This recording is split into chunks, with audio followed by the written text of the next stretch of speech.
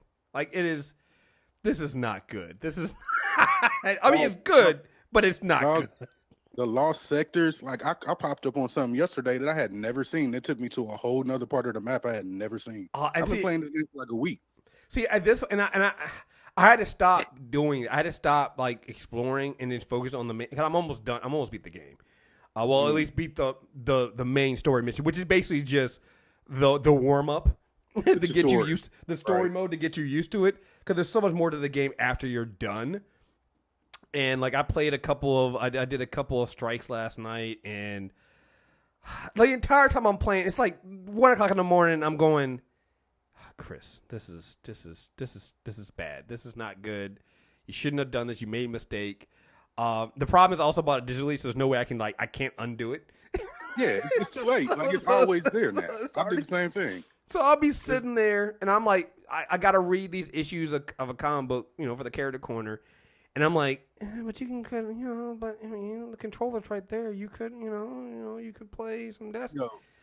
I started school this week, and it was just like, all right, Aaron, you have to read 90 pages by the end of tomorrow. You could do it in the morning. You're a quick reader. You can go ahead and do it. Nah, man, go ahead and do it now. Oh man, this Destiny is right here, and I wound up playing Destiny. Yeah, it's just. It's good, man. It's good. It's fun. I don't see how people hate this game. It's an amazing game. Yeah, it's fun. I don't understand it either. I really enjoy it, and and you can't play by yourself. Like I said, I've been doing most of the stuff by myself, and just going around and doing the main story mode, and even some of the little other missions there. I mean, obviously when you do strikes and eventually do the raid and things like that, you'll need your fire team. You really get some more Murphy to play with, but overall, man, it's just been fun. And I love the different level designs. I mean, you had different worlds in the first Destiny, but they were. I don't want to say they were the same because they looked different, but they were kind of still generally the same. It still felt like it was open world, but not really. This feels, like way more open world. There's way more different things. There's different ways to get to places. It feels way more vertical. Like I was in one place where I went to the bottom of somewhere and had to jump up to the top, and you go to the places like what's it? Is it Titan? What's the world that's like over like oil rigs in the water? Oh, Titan. Yeah, it's like that. It's like what the fuck, man? It's like there's just so much. It's a whole underground cavern in that area. Oh no, I haven't gotten to that yet. Oh my god, really?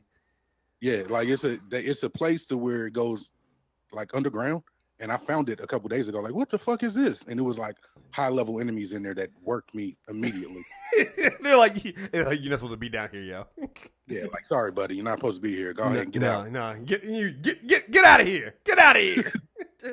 I learned too. I was like, ain't this a bitch? All right, let me go ahead and do this heroic strike. Yeah, I mean it's interesting. It's fun. There's so much there. Like I think this didn't come out on the 360, right? No, this is PS4 and Xbox One and PC. Yeah. The scary part is I might get it on PC, dog. Yeah. I got this nice ass PC right here. So no, I need it on the Xbox only, so I can't take it with me. I can't play anywhere else like that. I need to keep it that way. But yeah, I think that by not having, by having only for the next generation machines, they definitely made the game that they really wanted Destiny. I mean, and again, I love Destiny. I love the first Destiny. And when you think of how much the first Destiny grew and changed, oh my god, I can only imagine what's going to happen the next 2 years with Destiny 2. Like, there's a lot they can do with it. Like, the game you bought in Destiny 1 was not the game that you finished with Destiny 1. Like, they changed it so much. They listened to the community. They adjusted things where they could. As players got smarter and and changed tactics. They changed the game a little bit here and there. They added new things in there. They kept it fresh. I mean, people sit there and talk about Destiny 1, but for 2 years, people played that game. Yep. And people and who I mean, played it consistently. Yeah. I think I got over 1,000 hours in Destiny 2 or Destiny 1. I only stopped because I was like, I have to. I can't keep doing this. I need to focus on other things. So I'm really excited to see what they do with Destiny 2. Because they made a hell of a game and they put a lot of thought into it. And again, a lot of things that happened in Destiny 2, they changed because people were complaining about you didn't like the grind, you didn't like, now when I pick up weapons, I don't mind going back and doing old missions or missions that seem like they have lower power levels because I know I'll still get gear that's for my current power. So it's like you still feel that you don't feel. It used to be the incentive to play optional missions after you got to a certain level didn't matter. Now I'm like, it was because you were bored. Yeah. Now I'm like, oh no, I'll still play that because I can still get some gear out of it. They're dropping exotics like candy now. Yeah, like I done got 9 exotics already. Oh wow, yeah. So I mean, like I said, I really enjoy it, and it's gonna be a fucking problem. And I just. Hey man, you got a network to run, man. You can't be doing that. Now me, on the other hand, nigga, you got a network too. What are you talking about? nigga, you got a network. You got a family. You got school. Like, nigga, you got just so many commitments. We talking about you. We're not talking about me. Oh, okay. Yeah, why you gotta bring up old shit, right? Right. Real quick before we get further in the show, hey, make sure you guys sign up for the MTR Patreon account, or you sign up for our MTR Premium account. Either go to the site, mtrnetwork.net, and go to premium there, or go to patreon.com/mtrnetwork. Again, everything you guys give, it helps us. We're going to New York Comic Con soon. I just dropped $700 to make sure that we're paid up for our hosts through for the next 6 months, so we don't have to worry about that. So that's where that's going. Yeah, 700. Yeah, 700. Because we had to upgrade our hosts when we got the new site and everything going on. We had to upgrade our hosts. So yeah, I'm not to that level where we hosting everything on our own. That's y'all balling like that. Well, it wasn't even that hosting our own. It's like for some reason our hosts, we were hosting. We made different feeds, and people were hitting the feeds. And so it wasn't even like the audio stuff like that. Still hosts on Libsyn, and that's fine. But the feeds were getting hit, and the host just couldn't. It was a shared host, and so we kept hitting that limit of shared hosts. So we had to go to dedicated. So we have a dedicated host now, and we haven't had the problem. So thankfully, no problems. But it also costs more money. So we had to drop that. So that's where things like that go to our equipment. If you said 700 for 6 months, yeah, 6 months. Yeah. 6 months. We lucky to get $1,000 in 6 months. Like, woo. Yeah. So y'all balling, man. Good job. So we so we paid that, and again that's how we pay for everything we do. Like our hotels when we go to New York Comic Con, things like that. We pay for that. The mics and everything like that we gave to different hosts when we bought the podcasting kits for everybody on the network, so they can use those. That's where all that stuff comes from. Our GoToMeeting instead of Skype. That's where all that stuff comes from. But the more and more people sign up, the more and more we can do. Again, like I said, I think I have right now, if we can get up to $200 a month right now on Patreon, then we'll switch over to using Crowdcast, and we'll be able to bring live shows back, and we'll do Crowdcast, and we'll put them out that way. So, So please sign up. Again, it's $8 a month for regular stuff. If you're already a premium member, if you do the Patreon, you can get add $10 a month on top of that, and that'll add in you'll get the links to our stream shows on YouTube at that point. It's worth it, man. Y'all ain't done live shows in a long time. I remember the old school live shows. Yeah, we haven't done. Yeah, we haven't had live shows in a while, so we need people to sign up so we can do that. Because, like I said, again, that goes into work too. Because right now, I'm literally got just one of my T-shirts on with like I got a hole in it. Like I'm a complete mess right now. But I can do that because we're not recording this. There's no live show, nothing going on. But when we do live shows, I actually got to shower. I got to make sure I got the grease stains off of my shirt, and I got to So that requires a little more extra work. I got to actually try. So, and while that sounds crazy, put on a shirt. Well, that sounds crazy, but I'm dead serious. Like before this, because we weren't doing it live or anything like that, I literally was laying down about 15 minutes before we did this. Yeah, I'm literally just laying around doing shit. When we do live shows, I'm usually up and I'm about at least 30 minutes or 45 minutes in advance, playing around with cameras, playing around, making sure everything's set up, making sure I look like presentable, things like that, make sure everything's set so we can go, so that I can just go. Because when we don't do it live, I can stop the show. I can, hey, cut that shit out. And I can do all that stuff. When we do live, we gotta do it live. We gotta do everything there. So gotta be there. I gotta be a little bit more professional. So that's where that stuff comes into. And again, as we expand, we can get other shows on live as well. So we'll figure that shit out. So let's get into the show and just talk about some random ass shit. I talked to you. When he asked me to be on the show, I was like, look, only way I'm being on the show is if America stopped being trash. And here I am still on the show. I was like, nigga, like, so why are we, what are you, like, I guess you never come back on the show? Like, tell me no. Right. Yeah, man, we'll get into some of the trash shit America's been on right now. But I want to do a follow-up of last week's show. We were talking about sexism and we had the Hillary Clinton stuff and the Kathleen Kennedy stuff. So just wanted to follow up. Let you guys know, Kathleen Kennedy is about her shit. She already had a replacement for Colin Trevorrow, and it was J.J. Abrams. Of course it was. She don't mess with B team.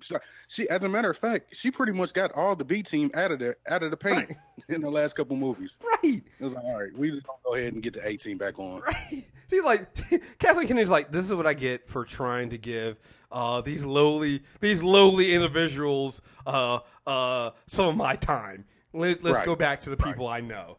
And yeah, she had J.J. Abrams, which again I'm okay with, because here's the thing: I loved The Force Awakens, and I thought that J.J. in the Star Wars universe. Here's the thing: I loved his first two Star Trek movies too. Like, I'm a Star Trek fan, and I know Star Trek people are like, "Oh, it wasn't really Star Trek." I'm like, I liked it. I thought they were great. I thought they for movies they did what they needed to do, and I enjoyed them. People are like, he made them too much of a blockbuster. I'm like, that's what movies are. That's what Star Trek. Star Trek movies going to be that. I mean, you got to have some zing in it. Yeah, just be all space exploration. And then you get the exploration movie and Beyond, and people didn't like that. So I'm like, I think JJ was right. But anyway, he wanted to really do Star Wars. He got Star Wars, and he did that thing with The Force Awakens and made $2 billion. But he was like, yo, I'm busy, and I don't know if I'll be able to keep up with the schedule they're going with. So they try to find other directors. And he's coming back, though. He's going to come back and finish the series. Rian Johnson is finishing up 8, and we'll see. The Last Jedi. No, it's good. It's in the can. You're right. It's done. So we'll see. We'll see it this December, and then and I think 9 comes out in 2019, right? I think so. Not next year. 2019. Yeah, it's December. They just moved it to December. What's coming out? Wonder Woman 2 is coming out a week before it. In 2019, right? Yeah, is it Wonder Woman 2? One of the big movies from DC. Wonder Woman 2. I believe they wanted Wonder Woman 2. But here's the thing: I don't think Wonder Woman 2 is going to come out in December anyway. Nah, they got to move it now. I think. Well, I think DC does the thing where they do placeholders. And they overplan. And this is me being, I'm not even trying to like shit on DC, because we've seen this before with them. Like, for instance, I still think that Aquaman might move up from, it's supposed to be late 2018. I think it might move up too, because they're pretty much done. They film these films so much in advance. Like, they start filming their films like 2 years in advance. I don't know what's going on with that, and I don't know if there's a process or they're just being extra careful. I don't know how careful they can be, because most of them turn out to be good. When you gotta reshoot half the movie every time, I don't know what's going on with that, because again, not just Marvel, but anybody else we see the schedule. Like, I mean, shit, go with Fox and their X-Men movies. Like, they just started shooting maybe like a month or so ago. They just started shooting Deadpool. and Deadpool 2, and that comes out next year. It's like, we know earlier in this year they were shooting, Marvel was shooting Black Panther, and it comes out early next year. Like, so it's usually like a year or less, but man, they started Aquaman. I want to say they started Aquaman last year. Like, you know what though?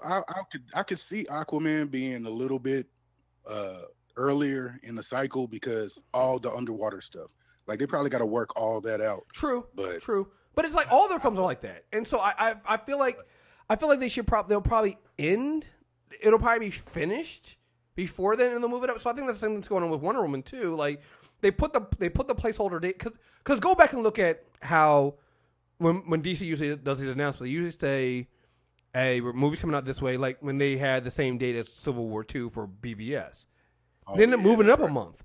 When it was done.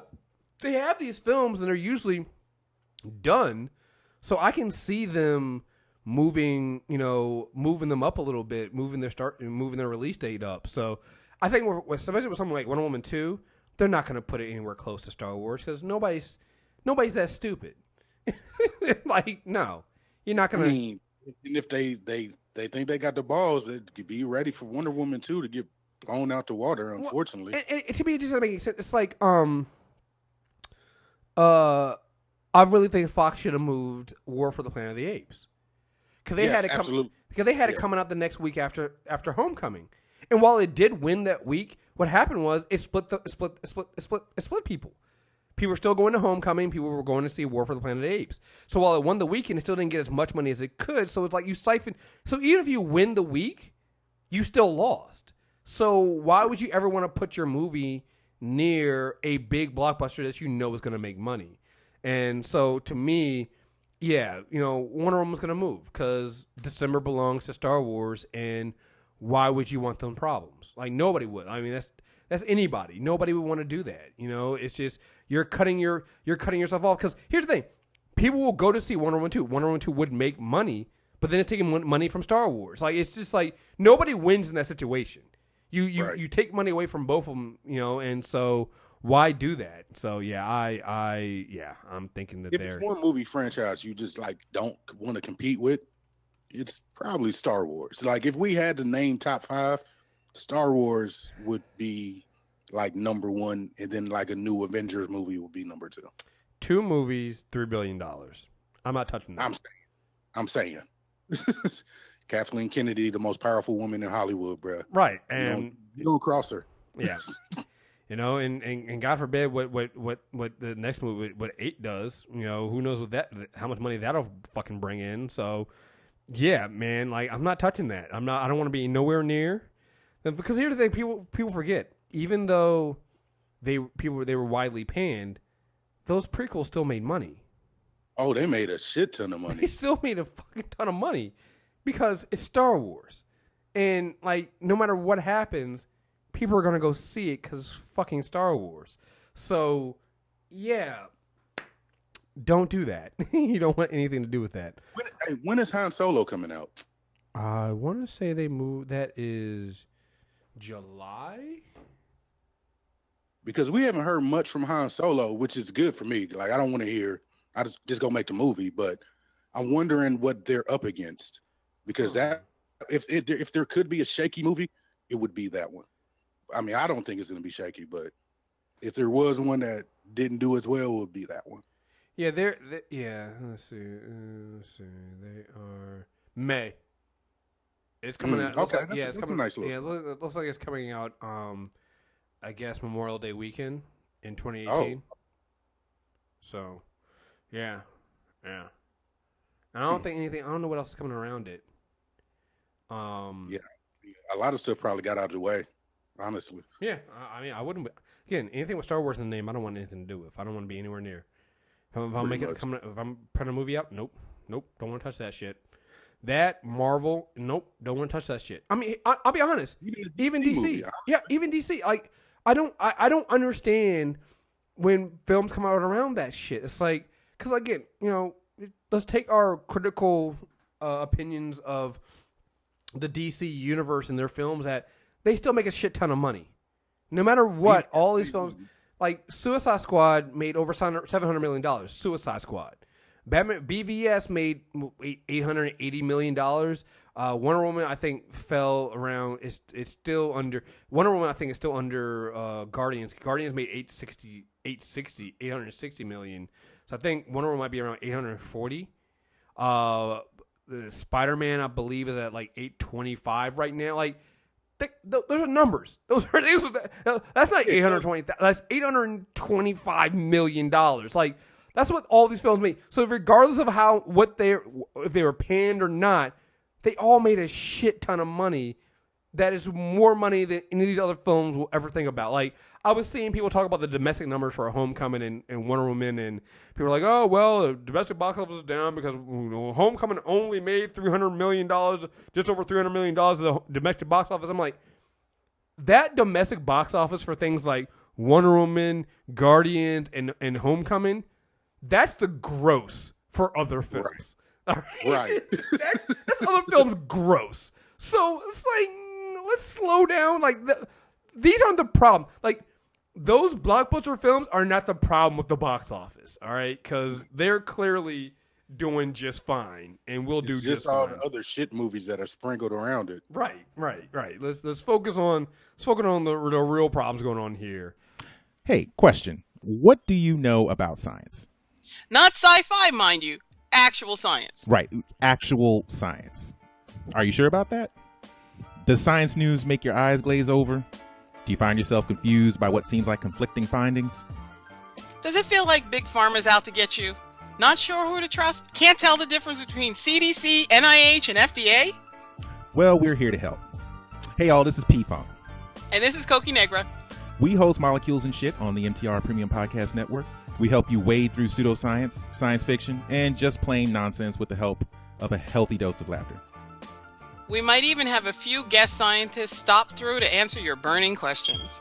New episodes drop weekly. Add us to your podcast rotation. We promise you won't regret it. Goodness knows, in this political environment where alternate facts and confusion abound, a little extra science literacy might save us all. Molecules and Shit on the MTR Premium Podcast Network. Add a little science to your diet. Speaking of shit movies, again, I'm not saying this is gonna be a shit movie. So, I have a tweet that went viral. Like, out of all the tweets, I be not to pat myself on the back, but I feel like sometimes I be dropping some knowledge, or if it's like a tweet with one of our something that we record, like our Secret Empire one or something like that. I'm like, yo, let one of these go viral. Like, let something like that. Let something that is showing something off on the network go viral. Instead, I get one of the dumbest. I mean, the tweet itself isn't dumb, but like the fact that it went viral is dumb. Let me get exactly what happened. So, there's a new Jennifer Lawrence movie coming out called Red Sparrow. Yeah, Red Sparrow. Yeah, I really didn't. I looked at the trailer a little bit. Trailer's kind of boring. Apparently, it's based off a novel. It's based. The tweet was from IndieWire. Was like, Jennifer Lawrence is the world's deadliest Russian assassin, and it's called Red Sparrow. And it's kind of like the movie that people wanted the Black Widow's movie to be. Where these young girls are raised up to be assassins. And I think Christopher Pratt is Christopher Pratt in it again. I'm not sure. No, I'm sorry. It's Joel Edgerton. He's in it. So Red Sparrow reunites Jennifer Lawrence with director Francis Lawrence, who's behind the camera for 3 of the Hunger Games movies. The actress plays a Russian ballerina named Dominika, who becomes the newest recruit for the Sparrow School, a secret intelligence service that trains young people like her to use their bodies and minds as weapons. Her allegiance is tested, however, when she meets American CIA agent Joel Edgerton. So, sounds like the plot of every movie that had a white woman in it that wanted to do action in the last like 10 years. It's funny you mentioned that because that's kind of what I said. So my tweet was, they've tried this movie at least 3 different times with 3 different white women. That's good. It's not. It's just statement of fact, right? I forgot about Salt. So Salt. Yep. You had Atomic Blonde that just came out this year. I would also throw in Haywire. Remember when Yep, Gina Carano first came out? Kind of forgot about They Haywire. did Haywire. Haywire. If you expand it and not just do like the spy aspect of it, there's actually Spy, which had was a comedy with Melissa McCarthy. You have Hannah, who was trained to be this terrible fucking movie. Trained to be this spy. She wasn't Russian, but she was trained to be a young kid, to be some kind of special spy weapon, things like that. Like they do this movie all the time, right? And it's always a white woman. It's always a white woman. I mean, I'm pretty sure there's other films out there as well that you could point to. I can't think of many. Dog, why does my tweet have 14,024 retweets, 33,468 likes? Well, I mean, you're not wrong, obviously. But that's the thing. Some people got it. Like most black people got it. Some of the black men didn't. But like I got so there's so many different fucking arguments I've gotten. So first of all, when I first did it, right, I honestly I can't remember the third movie I was thinking about that came to my head when I was thinking about this. It wasn't Ghost in the Shell, although technically you could kind of make it Ghost in the Shell because they put a white. I'll get into the whitewashing aspect of that later because that kind of ties into some of this. But I wasn't thinking about Salt. I had completely forgotten about that movie Salt with Angelina Jolie, right? Me too. Because it wasn't a good film. Right? Let me just. I'm sorry if you. Again, it wasn't a good film, and my commentary is: listen, I just saw American Assassin, not a good film. I don't even think like maybe on a possible white man scale you can enjoy it. I thought the action wasn't even good enough for it, but it's just stupid film. I think women should be allowed to make, just as many bad and mediocre, spy assassin movies as men can make too. But again, my whole commentary is, why does it always have to be a white woman though? Like, why is it always like you never thought? I know we're getting Proud Mary next, and everybody kept bringing up Colombiana, which I'm like, that definitely wasn't a good movie. But that was 2011. So you named one, you got one in Colombiana, and you got one coming up in Proud Mary. That's it.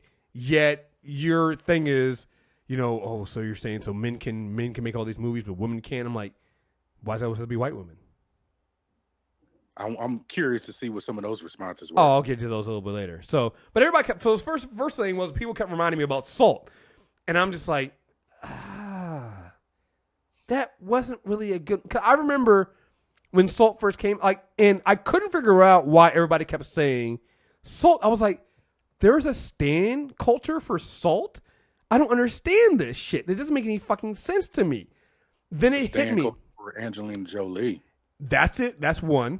It's just like the whole thing with, I'll get into this later, but I think it's, we talked about this before about why people want the Black Widow movie. It's nothing to do with Black Widow.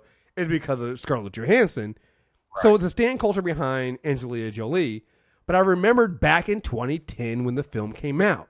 So then I remembered that everybody did stand for Salt. A lot of people did think that movie was the shit.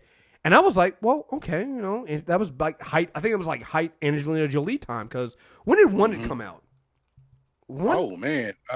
One that came out 2010, 2011? Because it was around the same time, I think. Let me see. When it came out. Looking this up now. 2008. So when it came out 2008. Okay, so yeah, right in that little wheelhouse. So, and then when was Mr. and Mrs. Smith? Ouch. Dog, don't give me the line. I'm looking it up now. Let me see. That was 2005. So yeah, it's in that 5-year time when the height of Angelina Jolie time when people were just like, oh yeah, anything she does, she was the woman you went to in Hollywood for this kind of shit, right? Oh, yeah. It was Angelina Jolie time. Is that the same around the time of Tomb Raider and all that? I think it was. I think Tomb Raiders around those. I think Tomb Raiders were a little bit earlier. They might have been like 2000. They were like 2001. They were early 2000. Okay. Yeah, I think they were early. Let me see. But she was the go-to. Like that's who you went to for that type of movie. Mm-hmm. Yeah. She was 2000. She was 2001. The first Tomb Raider was 2001. So I'm assuming the second one was like 2003. So yeah, it was like this 10-year span of Angelina Jolie time. And so when Salt came out, people were like, "Oh yeah, this is great. It's an amazing movie." So I remember going, "Well, I didn't see it in the theater. Let me go see this movie." I watched the film and I went, "It's not that good." Well, that's because you're trying to be unbiased and you don't really stand for Angelina Jolie too much, you know. It's partly, and I think I also get it too. It's like one of those things that if you're starved for something, you'll take anything. And I don't fault people for that. The fact that, I'll put it this way. There's enough of a fan base for Salt that I don't, it probably should have gotten a sequel. It didn't do that bad at the box office, although it domestically wasn't that great. It did make his money back, at least almost double his money back. So over double his money back. So they probably should have gotten a sequel. So I think there's all valid there, but I just didn't understand that, all this time later, people were still talking about Salt, right? And somebody asked me how do I compare Salt and Atomic Blonde, and I think Atomic Blonde, like all these, and I'll say this across the board, most of these spy thriller films are severely lacking when it comes to storyline. Absolutely. But acting wise, Charlize Theron is amazing every day over fucking Angelina Jolie, and then action wise, there's no comparison. Atomic Blonde is way better action wise in terms of its action scenes than Salt. Like, it's not even fucking close. So it's just amazing to me to see all these people just like, oh, well, Salt is the best, and and that's the movie you got to do if you're gonna do this again. Just give us Salt too. And I'm just like, whew, in 2017, there's still people standing for Salt. Interesting. Surprised, man. Right. Again, still ignoring the fact that I'm basically saying that Wasa was got to be a white woman. Right, I'm still just asking why can't you get a black woman or a Latina woman or an Asian woman?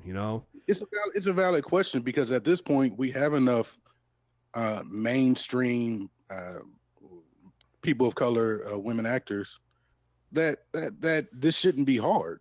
You know what I'm saying? Like, it really shouldn't. Why don't we have Lupita in one of these? Why don't we get one of these lower tier? Why don't we get Tessa in one of these movies? You know what I'm saying? Like. But it don't have to be the same 5 white women.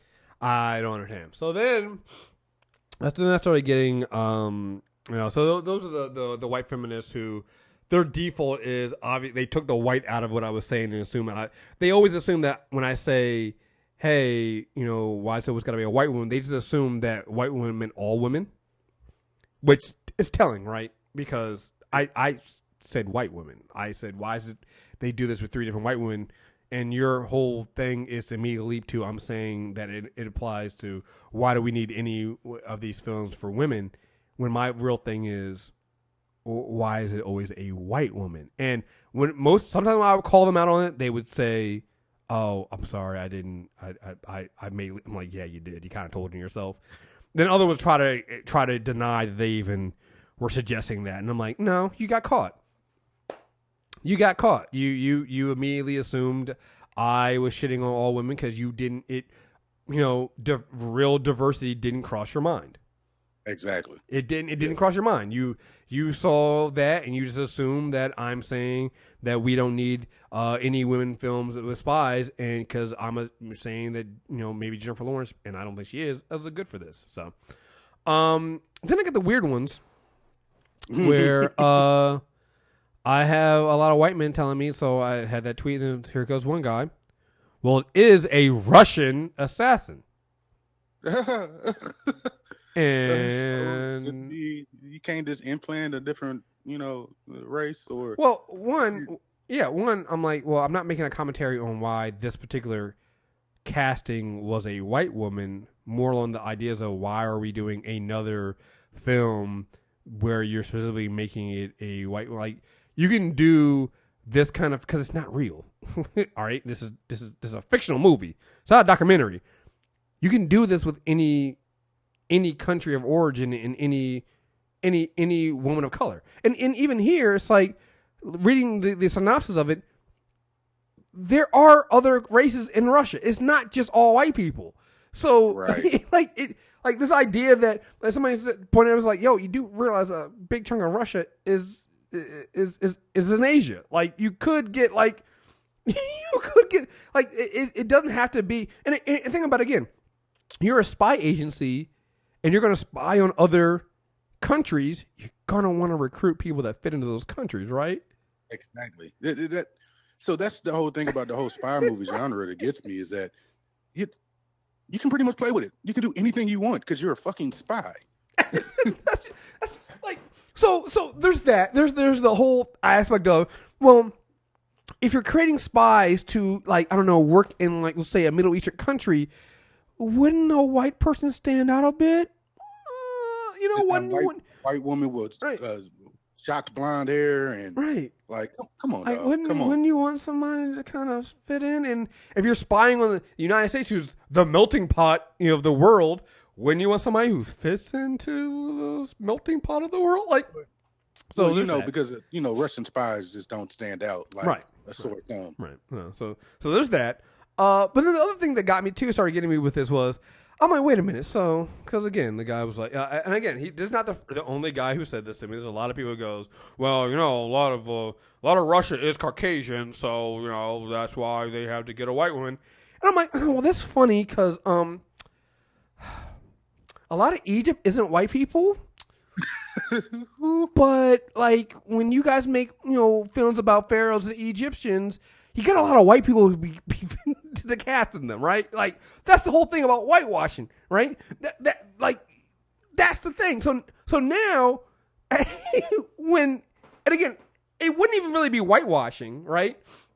But now the mere suggestion that you get a non-white Russian woman to play a non-white woman actress to be this Russian assassin is that, oh no, well, you can't do that because most Russians are white, so obviously she would have to be white. And I'm like, well, you guys just did Ghost in the Shell. Ooh, yeah. I mean, and Scarlett Johansson, last time I checked, definitely is not Asian. Not even close. Not even like a quarter. Right. A third. Right. No. And so, like, how is this logic working? Like, I'm trying to figure out the rules, right? Because, like, when it's us, like, when it's, if you're saying that if you're gonna cast according to the country of origin or the culture of origins majority, then Tilda Swinton should never have been the ancient one, right? Ever. But that gets a pass though, right? Right. Christian Bale should never have been in Gods in what was it, Exodus, Gods and Kings. Should never have been in that. That whole cast. That whole cast should have been in. The whole cast shouldn't have been there, right? But somehow you managed to get they managed to get the lowly slaves. They managed to be people of color, but somehow never class wasn't. Danny Rand would never have been written to be a white guy, right? Because people always seem to mix that. It's like, oh, well, he was written to be white. It's like, yeah, but he never should have been, right? See, Chris, you're coming with logic and sense, and you're not coming from a point of wanting to protect what you think is right. Like, which is really what it is, right? It all comes down to, again, not trying to pick on white people, but in this case, that's what it is. But it's white people protecting their image of what they perceive as normal and default. The default is white. So if your default setting, I saw someone put before, I don't know who said this, but it was either it was a meme or it was an article or something like that. Someone was like the easiest setting in life is set to white by default. Like, yeah. But that's what it is. It's like it's the default setting for you. So anytime any conversation happens, like I literally had somebody earlier try to tell me, it's like, so are you pitting white women against everybody else? I'm like, I'm not pitting anybody against anybody. I'm just pointing out that why does it always have to be a white woman? Like that's literally my only point here. Why does it have to be a white woman? And you've turned this into me pitting you against this. I'm just asking you to ask the question. Why does it have to be a white woman? What changes? And this happened when I had, because of all these tweets, I had to, keep constantly putting out, because it was getting me angry. It was getting me so angry because some people were just missing the fucking point, right? They were missing my point, which was, hey, you don't have to be a white woman here. It does. And to be clear, I'm sure you're not saying it just has to be a black woman. Like it can be any other race. My original thing was like it could be any woman of color, because there hasn't really been, like, people were mentioning Colombiana, and like people were like I would say this, and the other set of tweets were just like, so you're just gonna pretend like a Colombiana didn't happen? I'm like, that's one film. That's one film. It's one fucking film. You know, if I expand this beyond just, you know, the idea of just spy movies, when you look at every major action film out there, none of them have a woman of color. All of them are white women, right? That was not. I wouldn't say it wasn't a complaint, but it was an observation about Star Wars, right? It was like, okay, cool. We're, you know, hey, you got our lead character in Star Wars is Rey. That's great. That's everything. But she's white. And while everybody's celebrating about how this is us, you know, moving forward and achieving so much, keep an eye out because she's white. Like, when are black women or other women of color are going to get a shot? And, you know, white women kind of dismiss that, but it's true, and you're seeing it. Like, these doors are opening up, but they're opening up for white women. Oh, absolutely. The doors are not opening up for black women. People are like, well, you got Proud Mary. It's like, yeah, you got one. And we don't even know if we'll get another one within the next 5 years. Meanwhile, we know that there's going to be another Salt. There's going to be another Red Sparrow. Like, we can count on that like clockwork, right? Mm-hmm. Yeah. I mean. Oh, give me 1 second.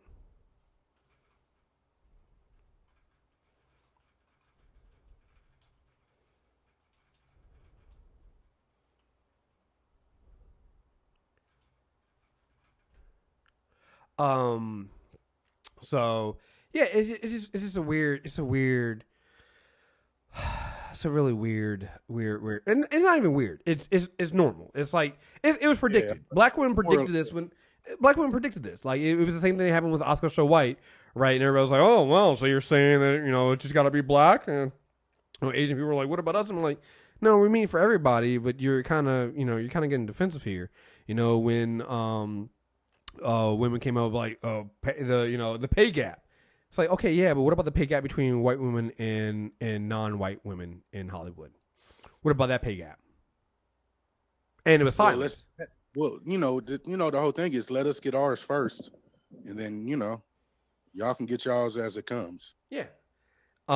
It's one of those things that it should be relevant, and it's an important feature here. Like, everything you're seeing now is white women getting charged. It's like, we kind of soft brought it up in the Defenders thing. Like, we've been setting up and seeing Madame Gao all this time, and I love Sigourney Weaver. But when Defenders comes out, Sigourney Weaver is the big bad, right? Not Madame Gao, who you've seen all this time, right? And it's just one of those things. Like, even in that, a non-white woman had to take a backseat to a white woman. This is a valid critique that you need to say so that you understand that, if you really want true equality is everybody getting a shot. Everybody's getting a chance. And when you see some of these the tweets I'm getting, like, they just make me so angry, because it makes you realize just how far we have to go, right? It makes me angry to see that people just go, like, literally have people go, well, it's Russian, so, like, there aren't black people who have lived in Russia. Like, I went to school with a half black, half white dude. He lived in Russia. He came from Russia. Like, it's like, it just shows how dense people are when it comes to this shit, man. Like, people they need to expand their worldview as well. You know what I'm saying? And we don't have to in America. You know what I'm saying? We can sit back and watch the media that we want to watch. And overseas, people watch international movies and get to see all kinds of colors and things like that. In America, you got the default is white, just like you said earlier. You know what I'm saying? If you get a black actor or an Asian actor as a lead, you're like, whoa, all right, I got to go make sure I support this so I can get another one. You know what I'm saying? Across the world, that doesn't happen as much. You know what I'm saying? That's a show of what America really is. You know what I'm saying? It also takes real work. It takes real work to go out of your way. Like, When Ed Skrein, he turned down that role for Hellboy, and they replaced him. I can't remember who they replaced him with, but they didn't replace the character supposed to be Japanese American. They didn't replace him with a Japanese American or a person with Japanese, and so it's like they just got somebody who's like, well, he's Asian. And again, I guess on one hand you got to go, well, hey, same continent, right? So I guess but like on the other hand, you're like, you kind of still fucked up because it makes it seem like, wrong a little bit, right? Because it makes it seem like you didn't really understand the problem, and you didn't understand the nuances of the problem, and you kind of just went and found somebody who looks the part, so you wouldn't get in trouble. Versus looking at the fact that, okay, we wanted a Japanese American, let's go find somebody who's actually Japanese American for this role, right? And in that case, that role is specified that. And which leads me to my next thing. So then I had somebody else come in there, and I was explaining all this going on. I was like, yeah, man, like we deserve better. We all need to do better, right? And I mentioned that this is kind of reminds me of like when people try to say that we can't, why we shouldn't have a black James Bond or a James Bond of any color, which to me was just like, well, I mean, it could be, anybody. It could be a black Bond, could be anything. Like, and so I had one dude come in. Go ahead. I was going to say that argument about not having a person of color as James Bond has always been weak, because in the book, it's just James Bond. You know what I'm saying? Like, you can just plug in anybody. It doesn't make any sense. Yeah, it's one of those things that's always been, like you said, weird. And the arguments have always been the same, right? The arguments have always been just because that's how it's always been. So I had one dude come in. He was just like, well, I agree with what you're saying here, diversity, stuff like that. But, and I was like, oh, here we go. Like, anytime, guys, look. It's anytime we're talking about diversity and you come in, I mean, I agree with what you're saying, but like, you might as well hit him with the well, actually. Just stop. It's not. Yeah. So you should just say, I agree with what you're saying, and then leave it at that. Well, the problem I have is because I already know what you're going to say. Like, it's never new. It never is. It's never new. It's never, oh, well, I didn't think of it that way. It's always, of course you're thinking this. Of course, this was your, all right, cool. All right. Yeah. And it's me waiting. So when he said this, I'm like, all right, I'm going to play around with him. So I played with him for like an hour before I blocked him. And I just asked him some more questions. I'm like, because I always know it's going to end up me blocking them or them blocking me. Because if I indulge them in this and they don't have the epiphany going, oh, I see what you're saying and I was wrong, then I know that they always knew from the beginning that they were wrong and they had no intention to change their mind. So I'll tell you the ending already. I'll tell you what I already knew before he even went through his argument. I already knew that his only reason for why James Bond shouldn't be black was because it was written that way and he didn't want to change. That was it. He had no other reason why. I knew this up front. And this is going to get into something else I'm going to play later on about how the reason why some of these debates turn so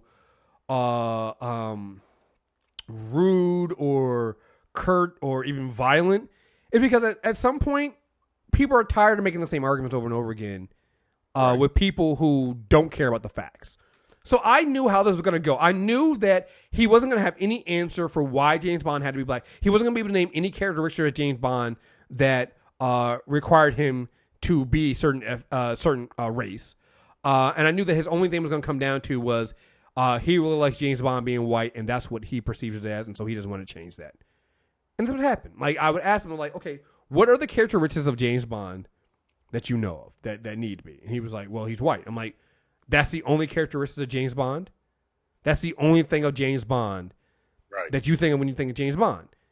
And I think at that point he realized that he gotten caught, and so he just kept going around with a bunch of bullshit because that's the answer. It's like, what is there? Like, James Bond, he's suave, he's a womanizer. He's a spy. He's British. Like, dude couldn't even say that he was British. I'm like, that's the thing, right? Because if you say that he's British, well, we've got a lot of we've got a lot of non-British white guys. Yeah, that is true. Yeah, we've got. All right. So that doesn't count. So that's a key part of him being there. Here's the thing: Jennifer Lawrence, I don't believe, is Russian. So you're not even getting a Russian woman to be a so the whole argument of she's Russian, that's why it couldn't be a black woman. It was like Jennifer Lawrence ain't Russian. So I mean, like, somebody else pointed out, was like, so we've had different Bonds. We had different white guys being Bond, right? Some of them had blonde hair, some of them had brown hair. You have a problem with that? No. So then why does it matter if it's a black guy versus a white guy? So you're fine if he's not, if it's an American playing a British guy, if it's if he has brown hair instead of blonde hair, you don't care about the height. You're saying that he didn't even, like, he couldn't even name that he was in shape. So so theoretically you're telling me he could be a fat white guy. He could be Kevin. As long as he's white. He could be Kevin fucking Smith. All right. He be Kevin fucking. First of all, I would pay to see a James Bond. I'm not gonna lie to you. Yeah, I definitely, I would. I'm not gonna lie. I'd pay for that shit too. So I'd pay. Yeah. Maybe that's a bad example. That's a bad example. But I'm just saying, like, it could be Kevin Smith, James Bond, and it still be James Bond to you. But if it was Idris Elba, then all of a sudden it's whoa, getting a little too crazy, and a little too crazy here with it. Like, too much of a reach there, buddy. Right. You know, I just can't see him as James Bond now. It's like, are you fucking serious right now? Like, you're fine. Like, think about the white guys you've seen as Bond. None of them look alike. Pierce Brosnan, Sean Connery. Come on, yo. Yeah. None of these was Roger Moore. Like, none of these motherfuckers look the same, yo. None of them look the same. They all look fucking different. Because Bond is a title. It's passed down like the Wolverine. You know what I'm saying? Like, it's like with Captain America. The mantle gets passed. You know what I'm saying? Like, come on, dog. Like, it ain't. So that's fine. So dude was like, well, I'm fine if it was like 007, and they just made a 007 movie and they passed it. I was like, so wait, so he could be 007, but as long as you don't call him James Bond, like, now it's not even that he's a spy. It's not even that he's 007.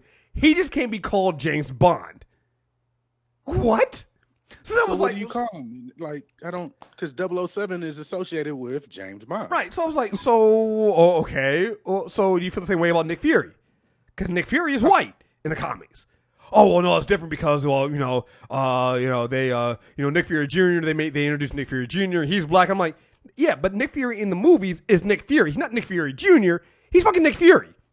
Right. Would you, like, he was like, and so I was like, but think about it. Like, you're saying to me that why does it have to be James Bond? Like, why can't they just make it 007? Why they got named James Bond? Because James Bond is the type. James Bond is the name. That's the brand. That's the thing that people come to see. You come to see James Bond. You don't come to see 007. You don't come to see some other agent. You don't come to see other agent not named James Bond. You come to see James Bond.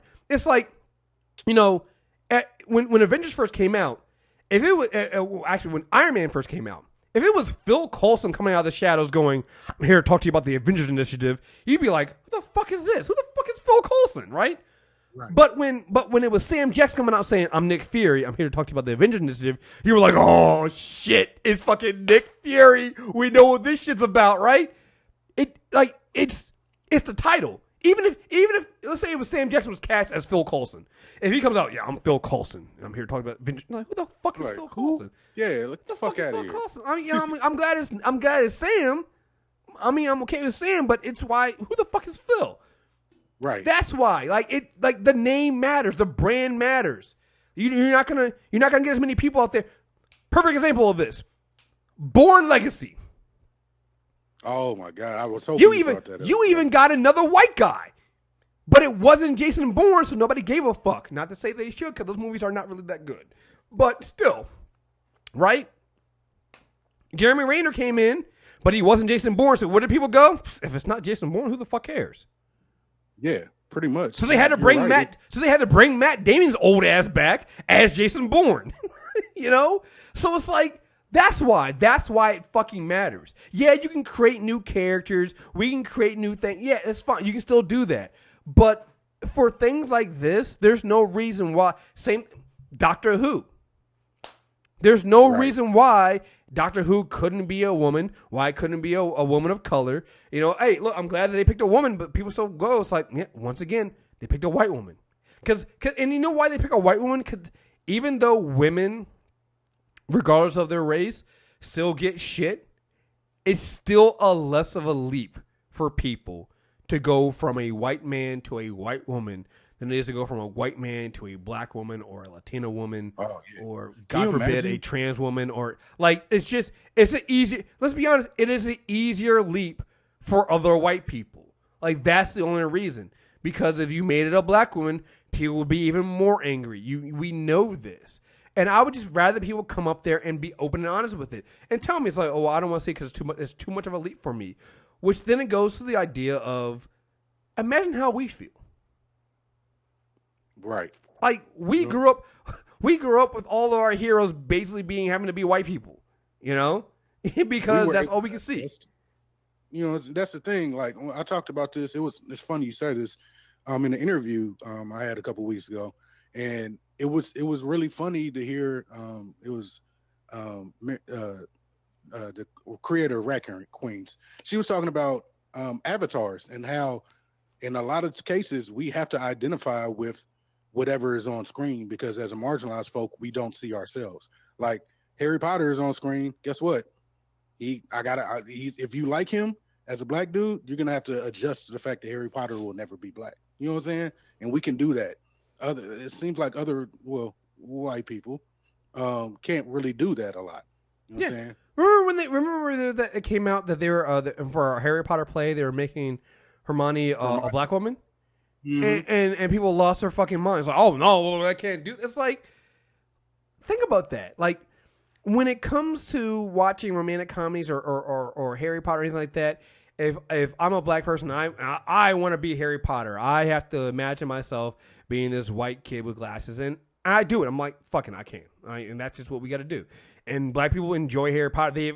Black people. We have people on the show. Like, I joke it all the time, but Lashana and the crew, they love Doctor Who, and that's what they're fine with it. They've adjusted to the fact that they're gonna probably in their lifetime they might never see a black Doctor Who, black doctor. Like, that's just what they're gonna be sad. They have to deal with that, right?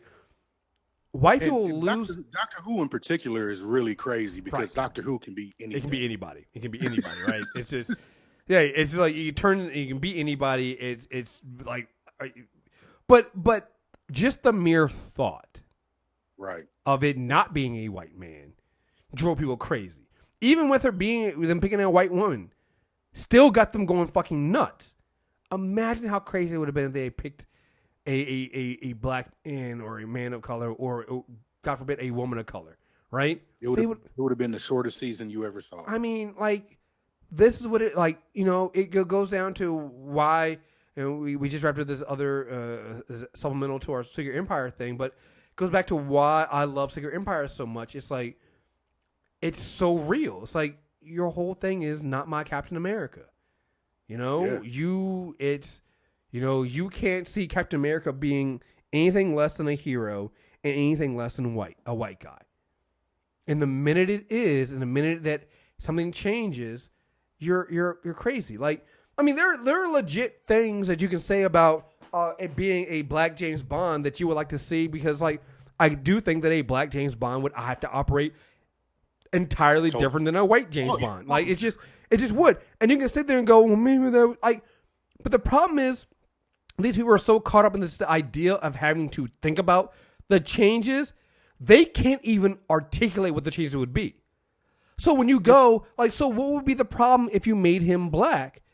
And what would make it less James Bond? They couldn't, they're so upset at the idea of it, they can't even go, well, he wouldn't be able to get away with half the shit he gets away with. Like, that's the answer to me. Like, I'm waiting for somebody to go up to me and they're saying reason for why a James Bond can't be anything other than a white man, go, because obviously he wouldn't be able to get away with half the shit. You're gonna give a black man a license to kill? Right. That's absolutely not gonna happen. That is actually the only appropriate answer to when asked why can't James Bond be black. That is the answer. But none of the white people that get mad about this, none of them ever say that because then they have to admit that, oh wow, yeah, James Bond is full of white privilege, and half the characters are full of white privilege. That's because they would have to believe in white privilege. Right. You have to believe in white privilege. You have to then address the fact that racism is real. You have to address the fact that as human beings, we treat people who are not white men differently and less than people who are white men. Like, you have to address that. So they don't want to address that. So they don't give the basic answer. Because that's my answer. I'm not saying I don't want to see a James Bond. I do. But I'm like, you're going to change a lot of shit because you're going to give that nigga a chance to kill? Right. Whatever. That is absolutely not happening. That's not happening. You know? It also goes to the fact that I'm not picking on white people, but they seem to think that black and brown people are not everywhere. You know what I'm saying? Like, it's out of their realm of thought to think that there could be a James Bond that came from Dubai and moved to England. You know what I'm saying? Like that type shit. You know, it blows my mind that they don't know how to adjust like that. Yeah, it's fucking crazy. You know? I mean, I can be like, man, look, I don't support Black James Bond. Why? Because first of all, they give him that nice ass car. He is getting pulled the fuck over. All right? Everywhere he goes. Like, because, and I'm like, valid point there. You're right. He's not going to be able to give him, they're not going to be able to give him the normal car. They're going to give him, like. But again, that's some shit that only minorities really have to deal with. Right. So. And that's the thing I'm waiting on. I'm like, they never can give, like, the legit answer to why, what would change if he was black. They never give those answers because then they have to put themselves into the position of thinking of what happens to other races that aren't white. And so they never are able to give that response. And so I just sit there and wait. I'm just like, so what is it? And it finally came down just like, maybe I'm just biased, and I just like James Bond so much. And when I think of James Bond, I just think of this white guy. And I'm like, exactly. I knew you were going to say that. That is the problem. You have no legit reason why it has to be a white guy other than you don't want to think about it being anybody else. And that's not good enough reason. Why does James Bond have to be, why can't James Bond be a woman? Could be Jamie Bond. I mean, they call her James for short. Why couldn't it be a woman? Again, that adds in. And here's the thing. While I joke about, the things that have to change if it's black, it also makes it makes it fresh. Because if you change the race, if you change the gender of this character, you now have to address the things that would happen to a character who's not a white man, which then means that you have to change it around a little bit. Yes, it's still James Bond. It can still do things James Bond does, but you now have to make it, because right now, let's be honest, all the James Bond movies are the same. They have the same similar plot. I mean, they have the same plot for the most part. Daniel Craig's coming back, so the next movie's going to be pretty much kind of the same. And they're not that much. Same plot, same thing. General thing happens. So why not change it up a bit? Why not change it up a bit? Because it's scary, Chris. Right. It's scary to see somebody that's not yourself and try to relate to them, right? And it's hard for you, right? Right. I'm just saying. It's weird because I heard them go, well, just make a new character. And I'm like, first of all, it's hard for a new character to take off. There's a reason why. We're talking about these going back to the female-led spy films, right? There's a reason why none of them make the same money James Bond makes. Shit, there's a reason why none of the male films make the same money that James Bond makes. Because they're not James Bond. Right. James Bond makes a shit ton of money. The rest of the films make okay money. Do you know if they're good, more money they would make if they had a female James Bond? Dude. You know what I'm saying? Can you imagine? And that was my point. Another point of my points with them doing Red Sparrow. Is like, okay, you're making another film with a white woman in it. We've seen all these things about how, when you put a black woman in the film, it overperformed. I mean, look at what happened with Girls Trip. Look what happened with, what was it? Hidden Figures. Like look at look at how these. I had to make sure I wasn't saying hidden fences. Hidden figures. I mean, look how much money those films make when you put black women in the center of them. Now imagine if you made. And look, I'm gonna tell you right now. No matter how good or bad it is, Proud Mary is gonna make money because, you know, you have a black woman being an assassin. People are gonna be like, yeah, I want to see that shit. And I've never seen that shit before. I'm gonna go. I'm gonna do that, right? So it's like, yeah, if you want to make money. You put a black woman there, you instantly turn your film, which, hey, who knows? Maybe you're just going for an Oscar. Maybe you're not going to make a bunch of money. You're going to make a bunch of money if you put a black woman, if you put a Latina woman, if you put any woman who's not white in there, you'll make even more money. And you can't tell me that it's just because Jennifer Lawrence is such a great actress. She's not. I'm not saying she's I'm not saying she's not a great actress. I know she's won an Academy Award. No, Chris. I'm saying it. She's not a very good actress. Stop it.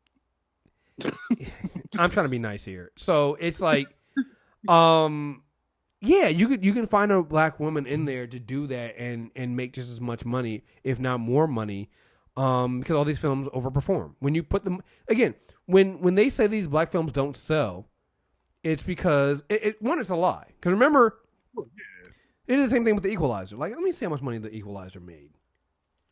Enough for Equalizer too? Well, definitely. But that was the thing. Let's see. So The Equalizer, and then I'm going to check that first John Wick film. Because the thing people thought was that John Wick made more money than The Equalizer, and I don't believe that was true. No, John Wick, I mean... So the first John Wick film, budget was $30 million. It made under $100 million. Like, total, its box office was $88 million. It got a sequel. Right. It got a sequel off of $88 million box office total. What was The Equalizer? The Equalizer was made for $70 million, so, you know, $40 million more. Just under $200 million. But remember, remember the Sony email was that, you know, even Denzel doesn't sell overseas. But his film made almost $200 million. John Wick didn't break $100 million. John Wick 2 already got made. The Equalizer 2 is coming. And maybe it was scheduling, but John Wick 2 got fast track, got made. They're making a third film. Yeah, they're already in production on the third film. On the third film. So, like, you know, the idea that these black films don't sell is also a bullshit. It doesn't. But yeah, if you don't put money behind promoting it, yeah, nobody's gonna go see because nobody knew it came out. But when you promote it, when it's good. These films sell. They as you say, overperform. So, again, what is the idea behind not having a non-white woman as a lead in these films? It doesn't make any sense, but you can't tell people that are already locked, stocked, and ready to roll that, you know, they're wrong. You know, it's just something that's a fight that you can't win until more of these pictures come out, and you just have to show them, like, look, these are bad films that would be better with a person of color in the lead. You know, even if it's just to spark something different out of it, you know? Yeah. So, all right, let's move on here. Yeah, it's just a weird. Yeah, I say I don't know why it doesn't make any sense. We know why. It's yeah, you know, the people in charge are white, and they don't. And again, I don't. Cause a lot of people come in and say, "Oh, you're calling these people racist." Some of them are. Let's not get that twisted. But I also think that there's something in here where you know it was brought up during the campaign, implicit bias. You know, in your default when your default is white for so many of these things, so many people's default is white. It doesn't make you racist, but it does make you wonder why don't you try to expand your worldview? Because and I mean, you don't have to, but maybe you should have to. try. You know, like. Maybe you need to go out here and like that's asking a lot out of people. I know. You know. I know. And this is something that we need to that needs to be addressed is that you need to go out there and if you want diversity, you have to go out there and see like you know, we talked about it briefly yesterday on the Nerd Off, but you know, again we're just doing a random show today. You know, the Arrowverse is talking about doing a Black Lives Matter episode. Oh, yeah. And everybody's just like, oh, that's just a bad idea. Don't do that. You know, first of all, your writer's room is white. And they're like, well, we'll bring somebody in. I'm like, okay, that's already a problem because you don't. Like, so right there, you already see the problem, right? You need to Right. bring somebody in to talk about this issue because there's nobody in your writing room that's capable of doing that. So already that tells me your writing room is not diverse. So maybe you should, instead of trying to do an episode, you should work on diversifying your writing room first, right? So that's the first. Exactly. That's right there is the first problem. Second problem, and I didn't talk about this then, but fuck it. Like I said, I'm just being random today. My problem with them doing things like a Black Lives Matter episode is the problem I had with like everybody. I think Rod yesterday brought up the fact that even I think Scandal did a Black Lives Matter episode, right, with Shonda, and she was like, it kind of fell kind of flat. With even it's a black woman's show.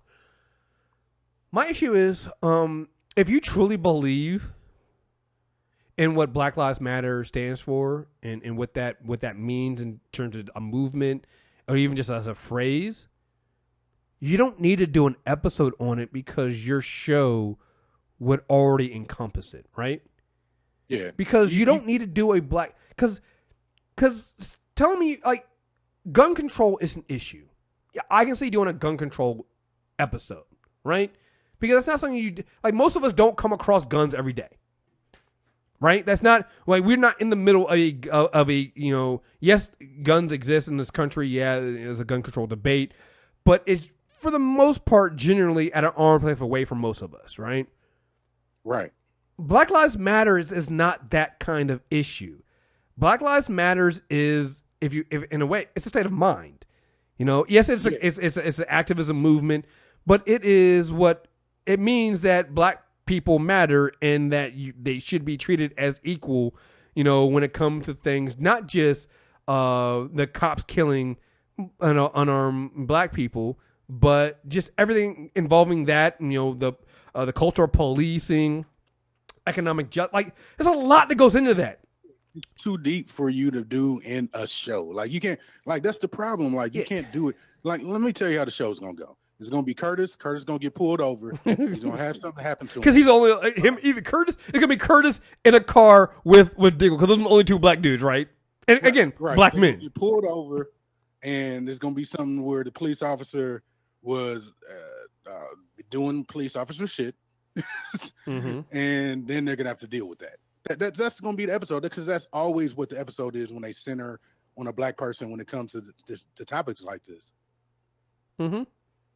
It's beyond frustrating, man. Like they shouldn't.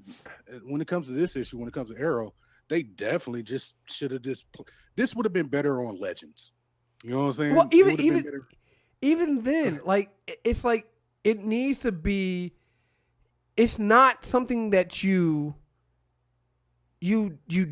It just is like it's one of the things that because I'm tired of seeing. I'm tired of seeing things like that where we take care of this episode and then so after the episode is it over and done with?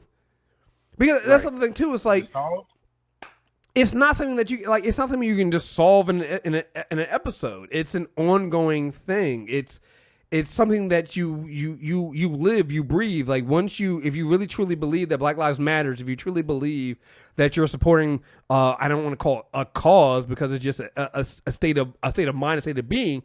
If you truly believe that, then your entire show from that moment on is going to be that. Like you don't need to call it out in particular because it's going to show through what you do. It's going to show through the actions of your character. It's going to show through the writing. It's going to be there. It just is.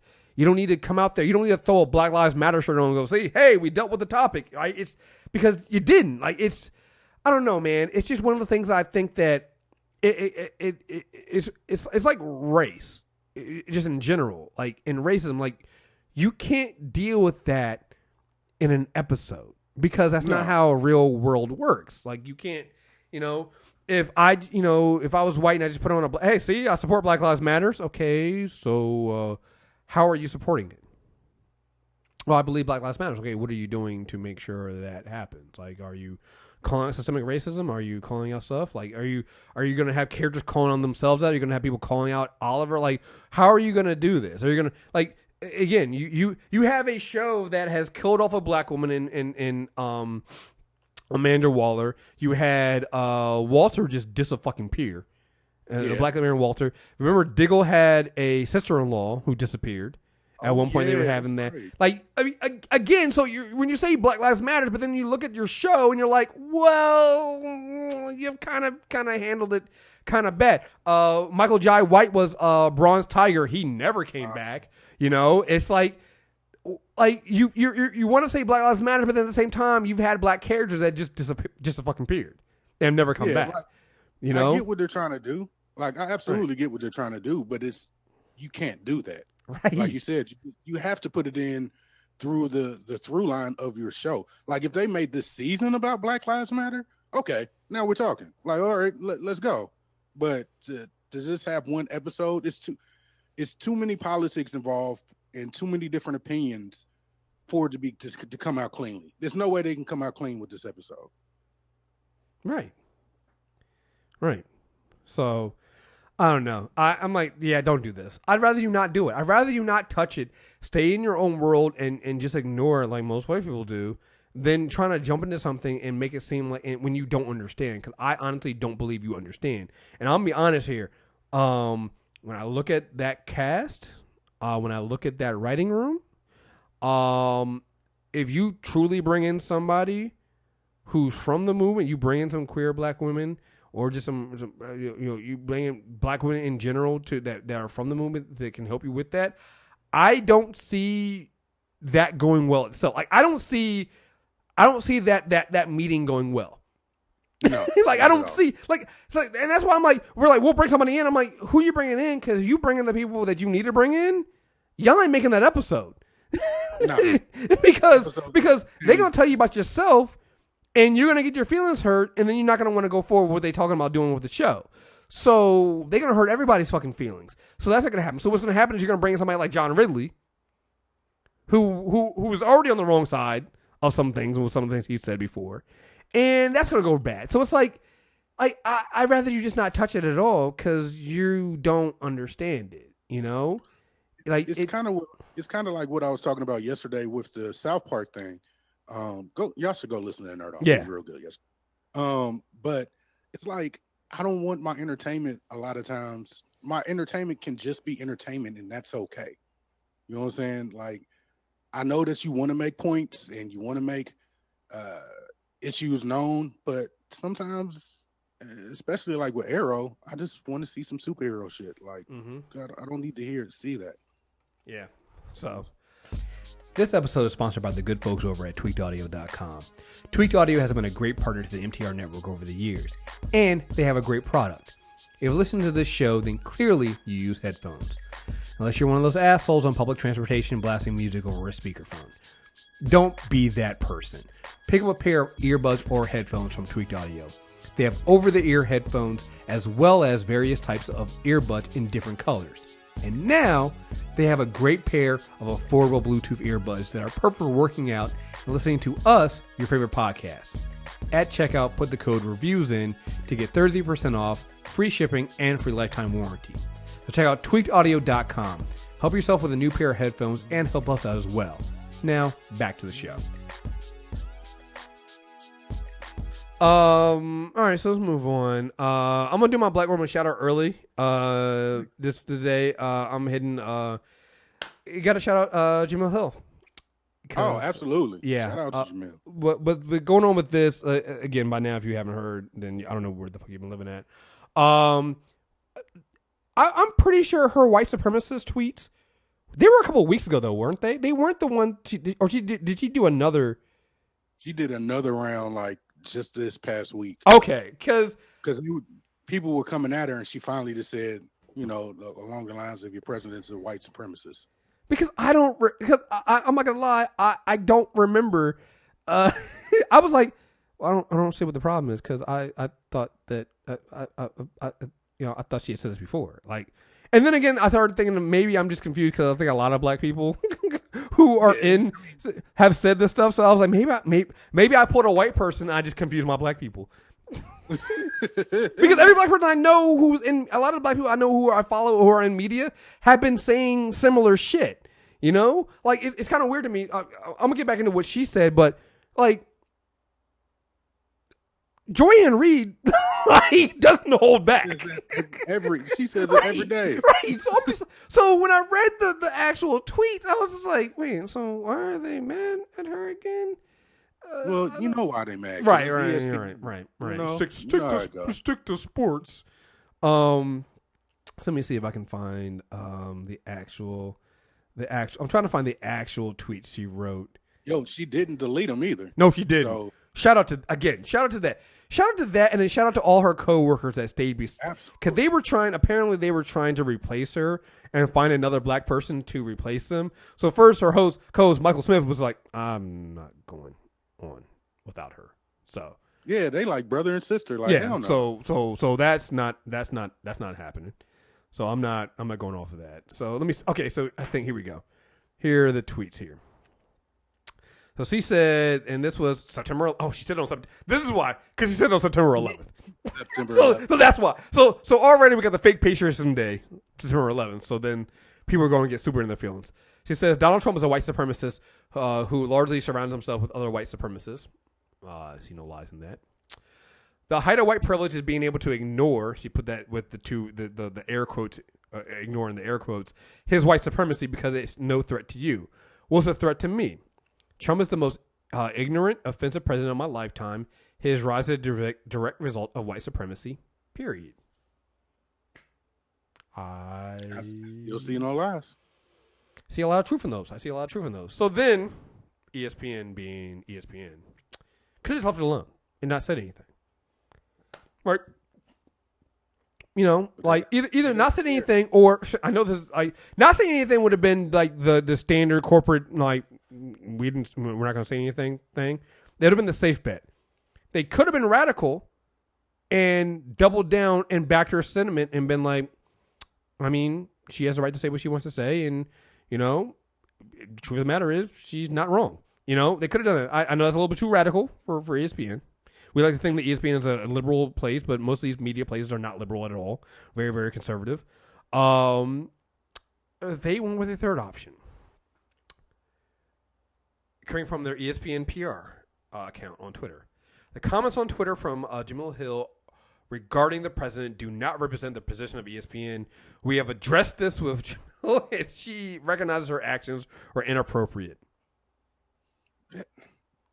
That whole statement just seems wrong coming from a news organization. Yeah, you should just shut the fuck up. Yeah, man. Like now you look bad. Like you look way worse saying something instead of nothing. So then, because then the question then becomes, okay, so what was inappropriate? I mean, she was on her own personal. She wasn't on air.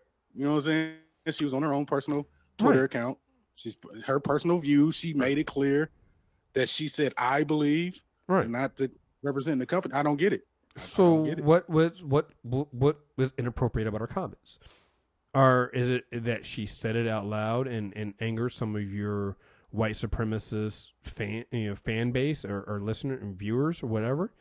Is it that? Is it the fact that you don't believe that Donald Trump is a white supremacist? Like, was she factually wrong? Do you believe she's factually and fundamentally wrong? Like, what do you believe? What is actually inappropriate about what she said? And I don't get why they don't reprimand the people that call her nigger on a daily basis. And nobody said anything about that. But the first time she says anything about our white supremacist president, now we got a problem. And so what? And then because again, the beginning of the thing is regarding the president do not represent the position of ESPN. So what is ESPN's position on President Trump's statements and actions? What is the official ESPN position on things like ending DACA, on banning transgender servicemen and women? What is your position on Mexico sending his rapists over, building a wall? Like, since you're saying that, because again, remember her statement was her belief. It was not the belief of ESPN, and nobody should confuse that because nobody did. She said it, on her own personal Twitter account. So then, what is? So now you called. Until now, you brought us into to asking, what is the official ESPN position on these issues? Then, and you'll never get that. Right. Well, then in that case, you shouldn't have. Then because to me, it wasn't her that opened the door. It's them. Because Oh, she never mentioned ESPN or anything of the views of her. She never said anything to bring ESPN into this. Now, the racist people who were mad at her did, but she never did. And then by ESPN jumping into this, you now make us have to question what is your official position because you stepped into it. You didn't have to step into it. You could have ignored it. But you decided to bend to the will of people who are racist. So now you have to answer your question. And then you find out what happened behind the scenes is, so Think Progress did some scoop. They were like, at 6 p.m. on Wednesday evening, just 3 hours after the White House, okay, no, this is about her sitting down, like, because she went back to work. She went, she sat down there. But apparently what happened, it says two sources familiar to the situation told Think Progress that this is not the original plan. ESPN originally tried to keep Hill off the air on Wednesday evening, but Smith refused to do the show without her, the sources said. Both sources say that the producers reached out to the two other black ESPN hosts, Michael Eaves and L. Duncan, to ask them to serve as fill-ins for the show, but both of them agreed not to take the place of Hill or Smith either. Like how you gonna go? That's good. I love that, dog. Like, that's that black people sticking together shit. Right, it really is. It's like, okay, so Smith and Hill are they sick? Hey, somebody probably called Jemele like, nigga, you ain't gonna believe this. Right. Dude, like, and what I love about it is apparently, because ESPN is trying to deny this, but if you go and you look at the other hosts, if you look at Michael Eaves' account, on his Twitter account, he got angry faces. He tweeted out angry faces. So he's like, man, this day got me like, and he had to put it like, he got the image. He had two angry faces in the one with a zipper over his mouth. So it's like, oh, this definitely happened. This happened. Oh yeah, you guys did this. You're trying to deny you did it, but you did. Faced with the possibility of having to replace Hill and Smith with two white co-hosts, the source said, oh, that would have been amazing. Oh, that would have been good. That would have been good. That would have been really good. I almost I would love to see it just so I could see the backlash of Twitter. Oh yeah. So ESPN then called Hill and asked her to come back on her show. ESPN refutes this account. Yesterday was a hard and unusual day with a number of people interrupting the day without a full picture of what happened. Rob King, the senior vice president for news and information at SportsCenter, told Think Progress. And in the end, ultimately, Michael and Jemele appearing on the show last night and doing the show the way they did is the outcome we always desired. We never asked any other anchor to do to do last night's show. Period. ESPN spokesman said. Yeah, I don't believe you. No, sorry, no, no. Come on, nope. Come on. You trying to backpedal? You know what I'm saying? Right. You know you got hot water. Right. Right. And again, Hill did not delete any of her tweets from Monday night. Yeah, of course. That's what I'm saying. That's what I love. Like, no, I'm gonna put out this statement, but I ain't deleting shit. Absolutely not. Yeah. So, yeah, man, it's just one of those things. Like, black people got to look out for black people because nobody else really got our back. So then let's see. So Deadspin got. I'm trying to see if I can. They said, here's what ESPN employees are saying about the Jemele Hill situation on their private message board. Ooh, yeah. I didn't see it. I need to read this. Let's see. I can only imagine. Only imagine. With all those conservatives, I can only imagine. Let's see. See. I'm gonna see if I can find some of the good ones here. Yeah, shout out to Deadspin for getting there and doing some actual news work. Look at that. Yeah, because So apparently here, and again, you can probably break this down into the white employees and the black employees.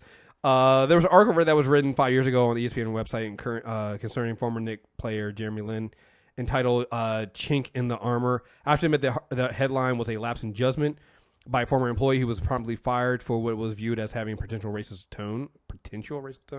The writer that pleads apologized profusely and sincerely believed that he meant no ill will or no manner, blah, blah, blah. Turner Clock had 5 years in the company. We were allowing someone to use the term such as white supremacist, calling the president of the United States a bigot without much more than a slap on the wrist.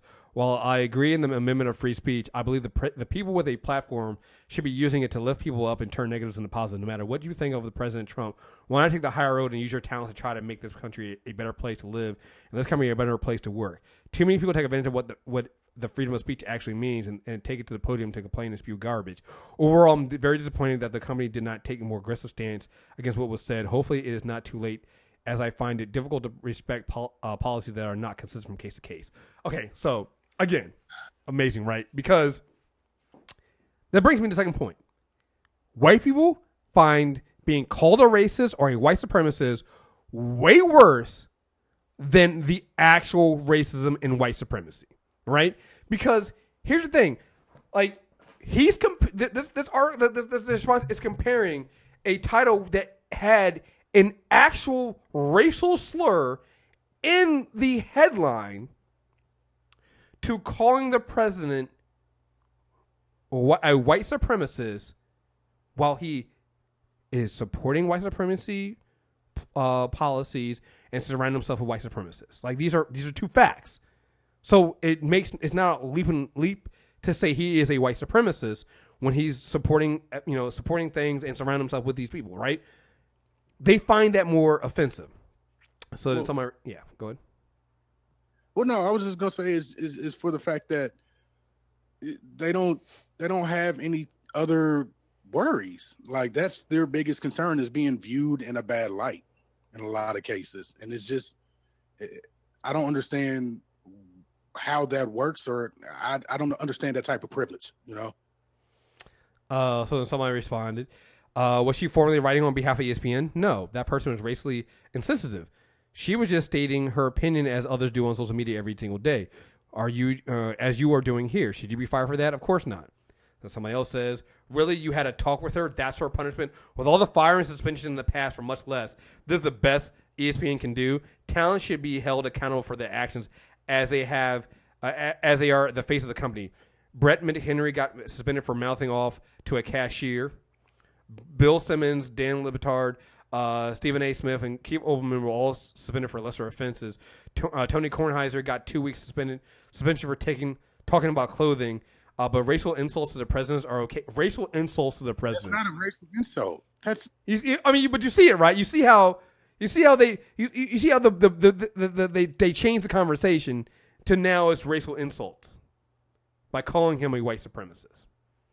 And it's not like she actually called him a derogatory term. Like she called him what he is. Mind you, when everybody else does it, it's fine.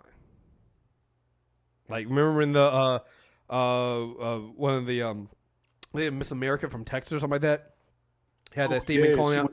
Yeah, praise for her response. Wonder what the difference is. Well, it's also because she's a black woman. Let's just be real. I mean, even if this was Michael Smith, it wouldn't have been met with as much vitriol. This is the first time I'm seeing so many people have things to say. In the see again, you can tell when black people are talking. In the past, when other errors were made by others, there were critics in the comment section. It's clear what side people were on. Our own president talked about our past president, but that never stopped him from getting a vote. The president racially insults citizens of this country daily and is still employed. And Jemele has the support of many, not just two people. What is your point again? Let's see. Somebody posted the. So somebody pointed out the fact that what is blurred is that an ESPN this is not an ESPN platform. Her personal Twitter does not contain an ESPN handle. Was not given to her by ESPN. So yeah. Right. Mm-hmm. It's her platform. I don't. It's frustrating. It's irritating.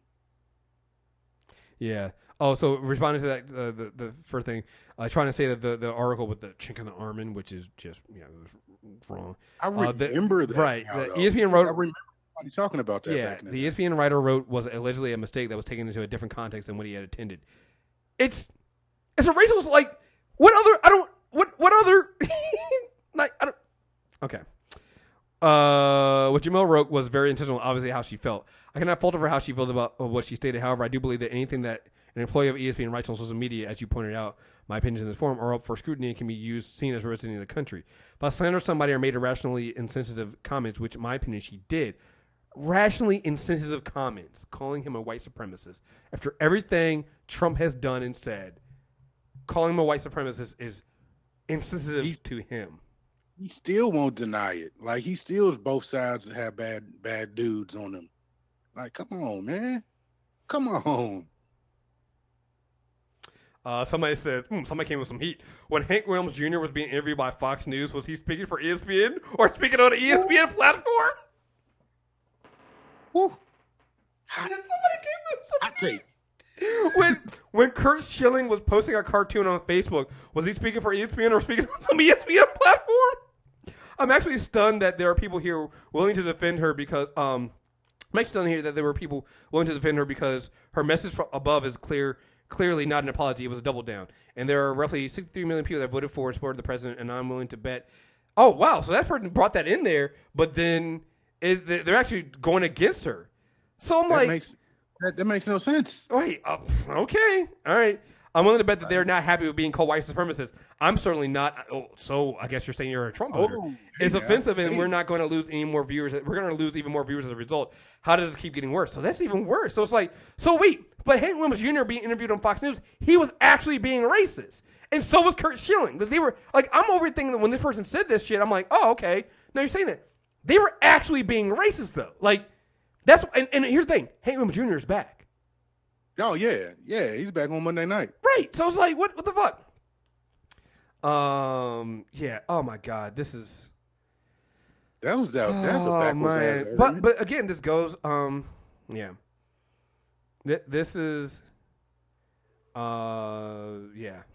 This is, but again, when you see this chat board, I think it then becomes more clear why you saw because this is the first time, I'm not gonna lie.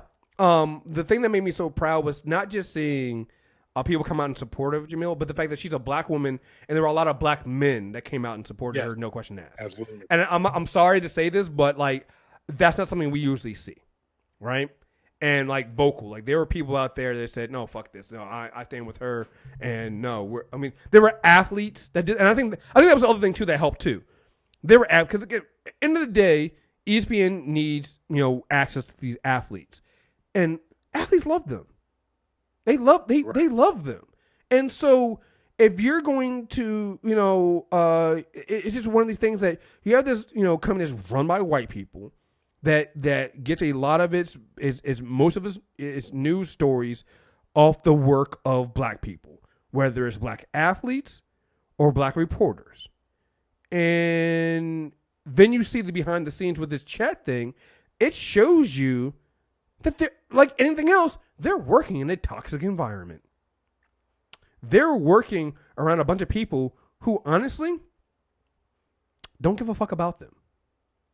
They can't see the difference between what Kurt Schilling would say. Let me see if I can find some of the racist thing Kurt Schilling would say. Kurt Schilling is shit. All you gotta do is put in his name and shit pop up. Right. Yeah, it like this is. Let me see. Yeah, and then Kurt Schilling says that she's always been a racist. I'm like, she's always been a racist because you, yeah. I can't because now they had I can't find exact because right now I have a bunch of stuff from let's see. Yeah, Kurt Schilling's been. Let's see. In an interview with, let's see. Yeah. Schilling was fired by ESPN over a post on social media in which he mocked the transgender community in the wake of an anti-LGBT law that was required to use when our restrooms match the gender of the birth certificate. The network called his behavior unacceptable. Let's see. Oh, come on. Gotta get this fucking ad off the screen. Yeah, a man is a man no matter what they call themselves. I don't care what they are, who they sleep with. Men's rooms were designed for the penis. Women's not so much. Now you need laws telling us differently. Pathetic. Well, I mean, it's transphobic. Yeah. I mean, that's why you got fired. Me saying that Donald Trump surrounds himself with white supremacists, he supports white supremacist policies, therefore he is a white supremacist. That's not offensive. That's me stating facts. Right. There's no lies in that. Yeah, I don't understand. I don't see what the. Shout out to Jemele though. She handled it better than I would have. Oh yeah, way better than I would have. Because well, you know what?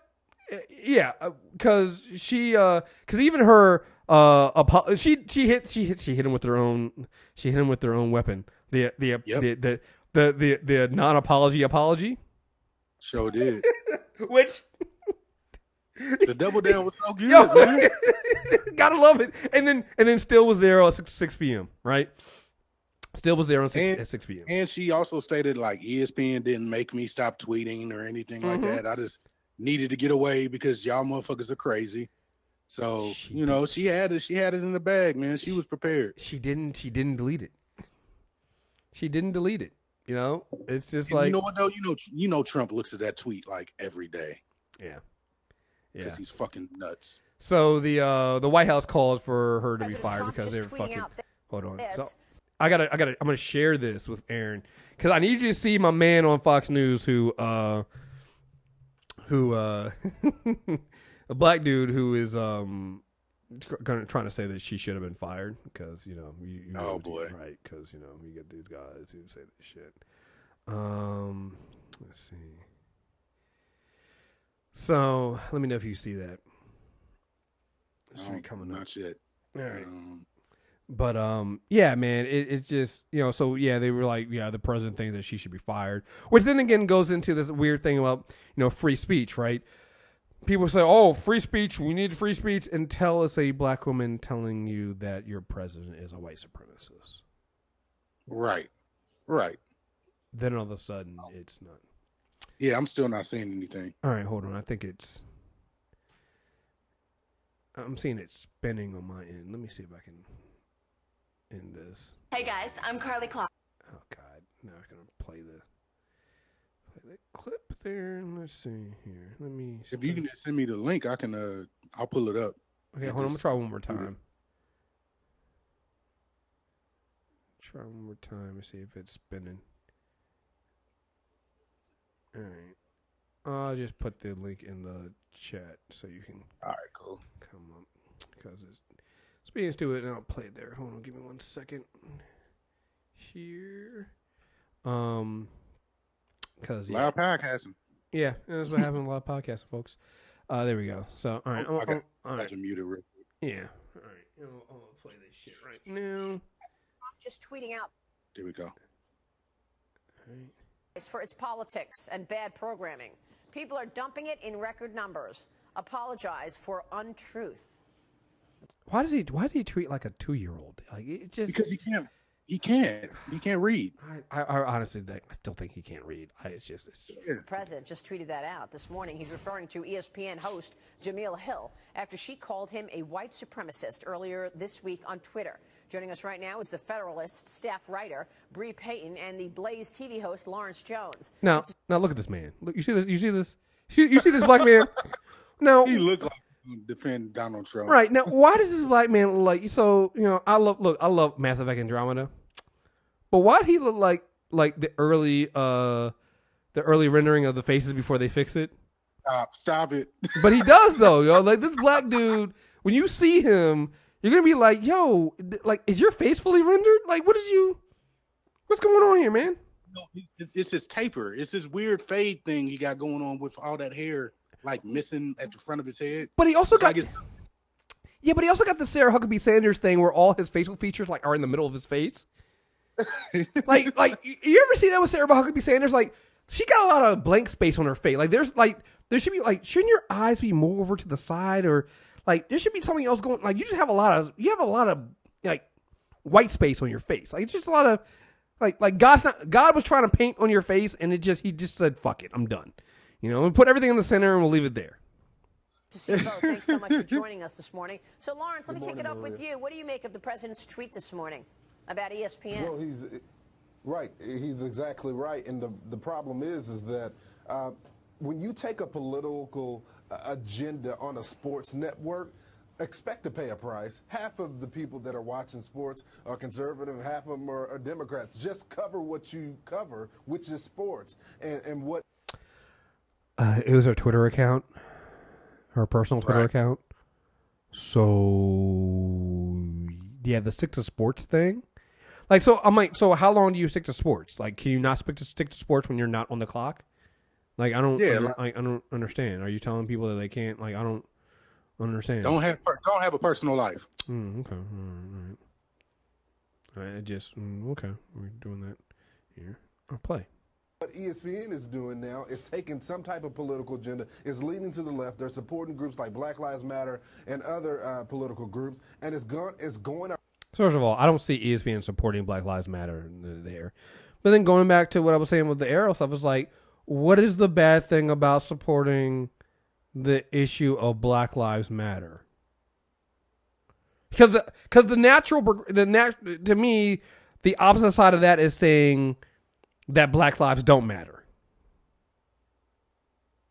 And so are you going to defend that? Is that the side you want to be? I don't understand. Like, so yeah, are you saying a lot of people, these cats, a lot of these people are going to realize they were on the wrong side of this when this is all when this all ends, man. And to be fair, like this guy Lawrence Jones, he is like, he worked for the Blaze, so it's not like he's I expect this from an idiot from the same network that gave us Taco Lauren. So whatever. That hurt their ratings at the end of the day. Yeah, people when they turn to sports, they want to see sports, not politics. Right. Meanwhile, violence at the It was on Twitter. You fucking idiots don't even have the facts right. It wasn't like, and to be honest, people who watch the Six is watching for those two. They're watching for Hill and Smith. Right. They're absolutely not watching for anything else. Because you can get those sports 24/7. Right. Like that's not, you're not watching the Six for just sports. I'm sorry. And yeah. And in the day and age of everything else going on, and the fact that we can get, you can follow your favorite athletes on Twitter, on social media, on Instagram. You can follow your teams on all the social media. Do you even need a 24-hour, 24/7 sports channel that only covers sports? I mean, honestly, we can be real. This is why during the summertime, nobody what are you covering? Because this is why you got like. So is it stick to sports when ESPN is covering the World Series of poker? At one point, I think I saw the World Series of Dominoes on ESPN at one point. I'm pretty sure they had cup flipping at one point. I am not even making that shit up. So it's like, stick to sports still? I mean, what the fuck, yo? Come on. So, yeah, these people are so fucking stupid. Yeah, they're fucking idiots. They're fucking idiots. So, you know what? I was gonna go into this thing about that I saw on Morning Joe, but honestly, I don't fucking feel like it. Thank you. Yeah, that's a relief for me because Morning Joe always just pisses me off whenever I happen to be up to catch it. Yeah, every time. It was just really bad, and honestly, at this point, I don't feel like doing it, and so I'm gonna go right into Do You Even Sci-Fi Bro? We're gonna do that instead. Oh, hey, here we go. Because we haven't done that one in a while, so here we go. You got the right kind of nerd. Do you even Sci-Fi Bro?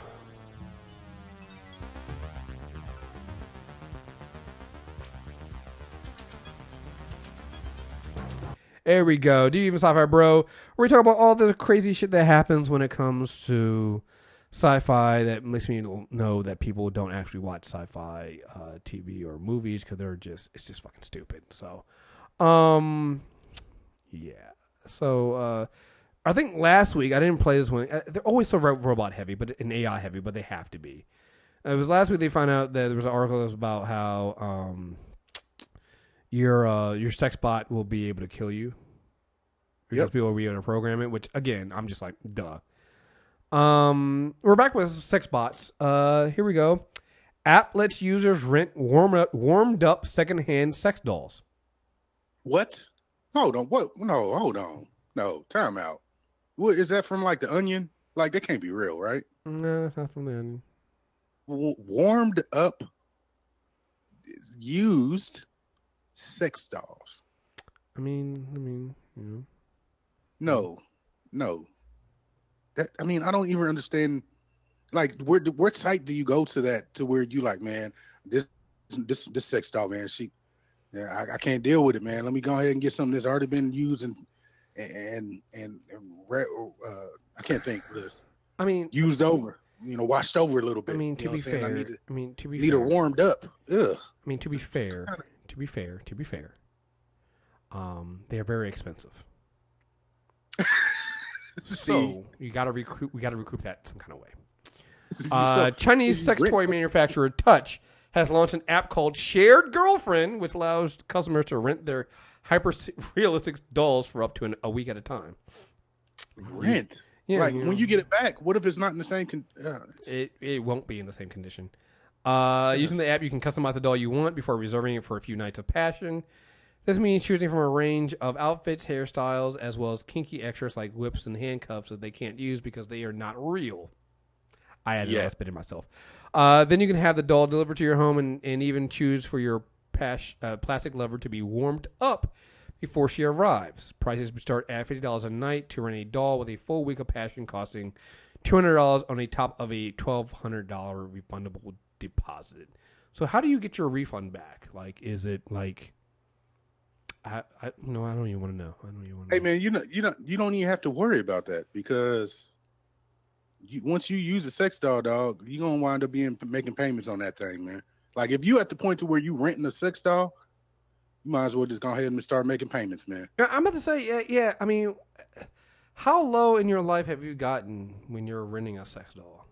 Yeah, hey, I don't like kink shaming, dog. Like if that's you, that's you. But hey, bro. Hey man, this is a lot, man. You gotta draw. I gotta draw a line somewhere. Yeah, and man, I draw a line at you renting a sex doll. Like it, yeah, dog. Like even if you like bought a sex doll, it's not as creepy as you like renting one to give back.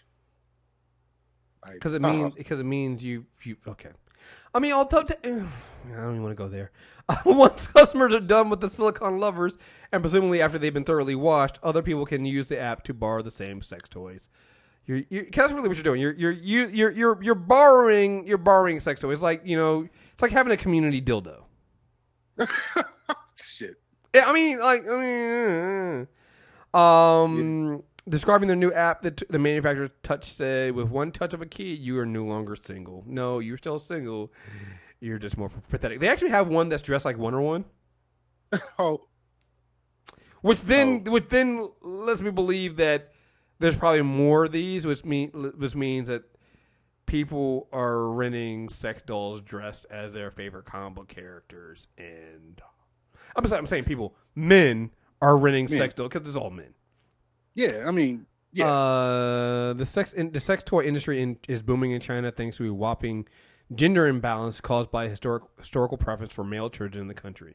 With 1.15 men to every woman, it's proving hard for Chinese men to find girlfriends, so many are turning to the artificial embrace of plastic partners instead. The girlfriend sharing app was launched on Thursday when it was showcased alongside a range of products made by Touch. Wait till they start making the sex robots where they actually can do shit. Like, can you imagine having a sex doll that has a whip and actually can use the shit? No, no, because none of that. Because that is literally how you die. I mean, you literally just gave a sex toy a weapon, right? And then you told it, and then what's the system command to stop it? Like, what if it don't work? Technology fucks up. It's so bad. Oh my god! You just remind me that we got a little time. There was something I wanted to bring up because you were talking about technology that I wanted to bring up. I wanted to go to this whole thing about healthcare and things like that. But I'll say that for, I guess, part 2 next week when I have somebody on. But I know you'll appreciate this. So one of the things that happened this week was Apple had their announcement with the iPhone coming out, right? So you had the iPhone 8, they announced, and they had the iPhone X. And I've been seeing, happens every time. It's both Apple and when Samsung does their events. You always see this talk about people complaining about the price of phones, right? Right. Motherfucker, you guys do realize you're not paying that much more than you did before.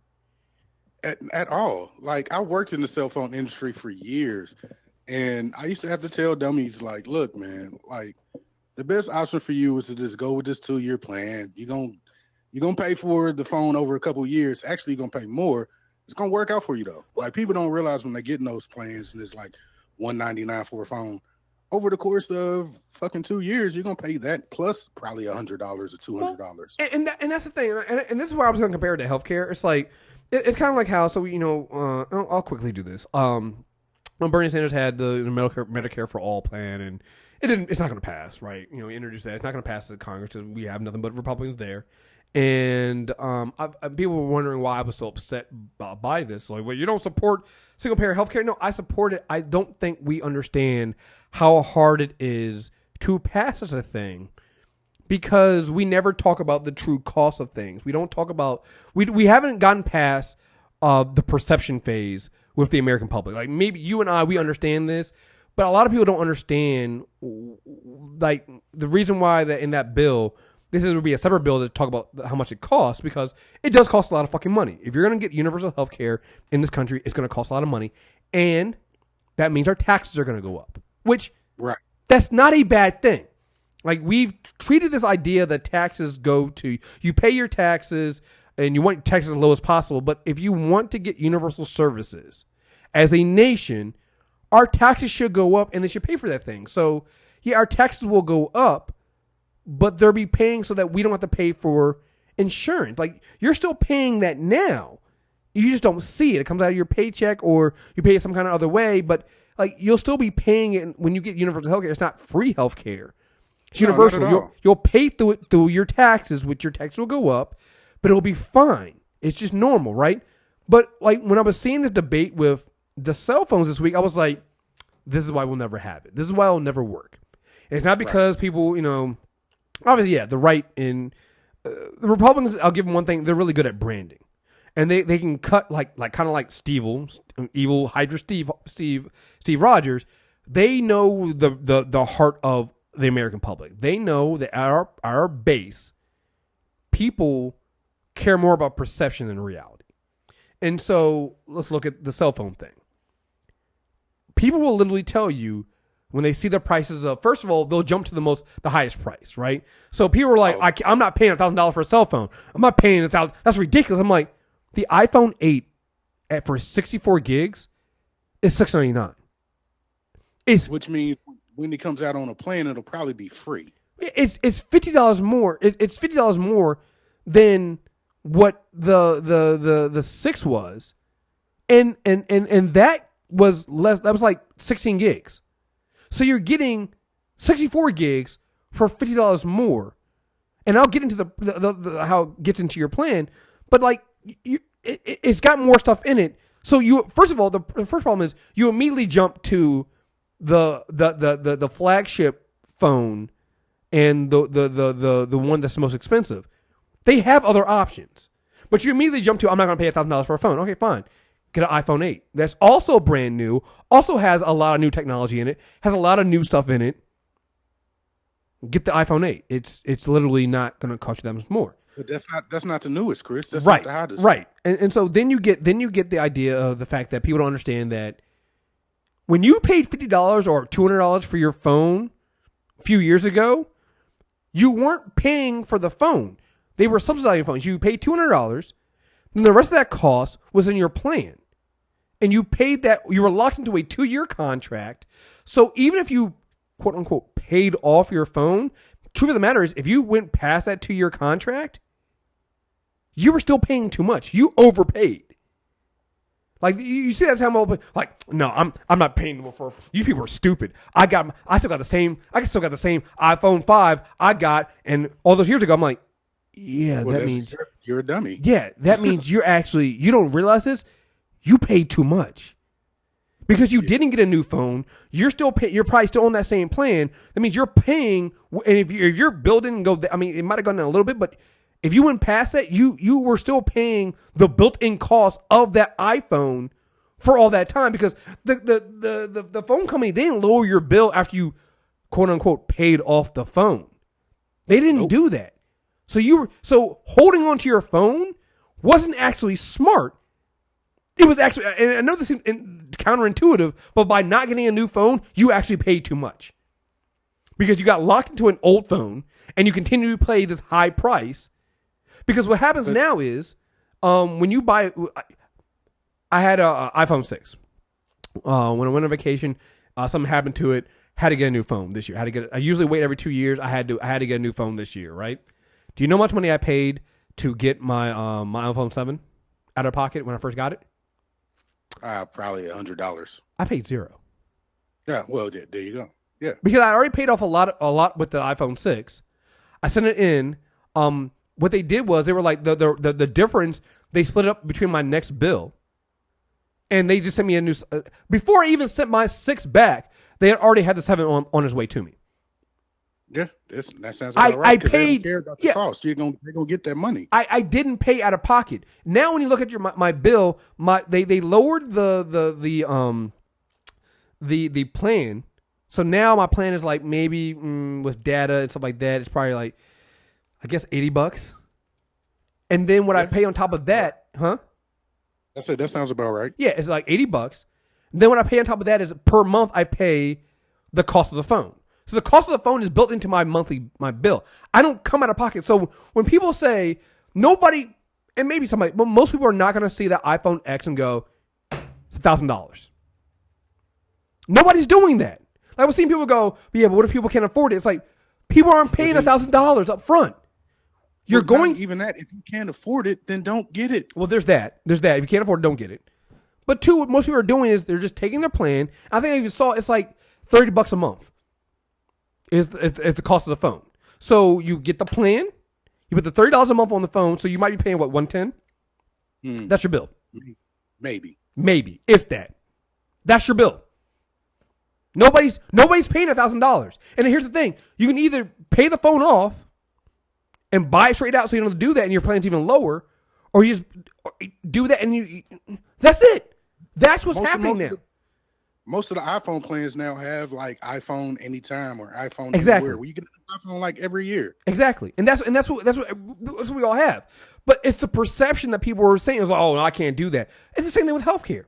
People think that, oh no. I don't. You hear this all the time.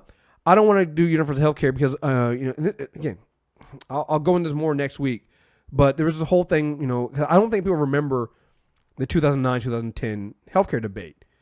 Part of the problem was, one, people didn't want their taxes to go up because people never want their taxes to go up. People always say universal health care has never been more popular. And look, we have all these Democrats now sign up for it. That's great. Here's the thing.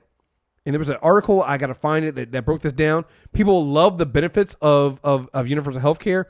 Once you tell them what the cost is, all of a sudden they change their mind. Because they don't support the new higher taxes. They don't want more government in their health care.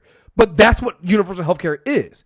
These people are wrong, but you need to work to change their mind because they're stuck in their own ways. They don't know this. They don't realize this, right? Same thing with the phone. People really think that, oh no, I'm just going to pay $200 for my phone and do what I was doing before. It's like, or you can come out of your pocket, just play your regular plan and pay the little extra. Because again, you can get an iPhone 8 for probably maybe what? Again, my current bill, if I was getting an iPhone 8, I wouldn't probably change it. I probably wouldn't pay anything extra. Probably pay less. I might. You're right. I might even pay less. Like nothing changes. Nothing fucking changes. Like I just go and say I want an iPhone 8. I get one. My bill stays the same. I come out of pocket, nothing extra. Like that's like people, but people don't think of it that way. They see the retail price because now what Apple and them do is they don't show you the subsidized price of the phone no more. They just show you the retail price. But the retail price has always been that. You just never saw it. And so you get people. And the crazy part is it's always been there as well. Like anytime you look at it, always been at the very bottom. It always shows it. Always been there. But the same thing goes with when it comes to like healthcare, thing like that. People assume that it's like one of the things that came out during the healthcare debate was people didn't want to pay I don't want to pay for somebody else's healthcare. If I'm not using healthcare, I don't want to pay for somebody else's poor people, or I don't want to pay for illegal immigrants, thing like that. And what people didn't realize was you're already paying for that though. Like Right. Your insurance premiums are high because they also build. It's like your. If you ever looked at your car insurance, your car insurance premiums are what they are because built into that insurance premiums are the cost of uninsured drivers. Exactly. So you're already paying for these people one way or other. Like, look, they're gonna get their money. They're gonna get their money one way or the other. So this idea that you don't want to pay for something like that's called living in society. It's gonna happen. So instead of getting arbitrary premiums due to health insurers changing the premiums whenever they fucking feel like they want to get some more money, everything would come through the government and you'd get it just taken out of your paycheck with like regular fucking taxes. You'd pay more, but you'd be guaranteed. But so many people don't want to do this. So many people think that they're being stiffed. And every time people's taxes go up, they lose their fucking mind. Like when premiums rose under Obamacare. Right. Yeah, that was a big one. And I admit, look, some people legitimately had their premiums go up and had problems. But then for the most part. For the most part. So here's the thing.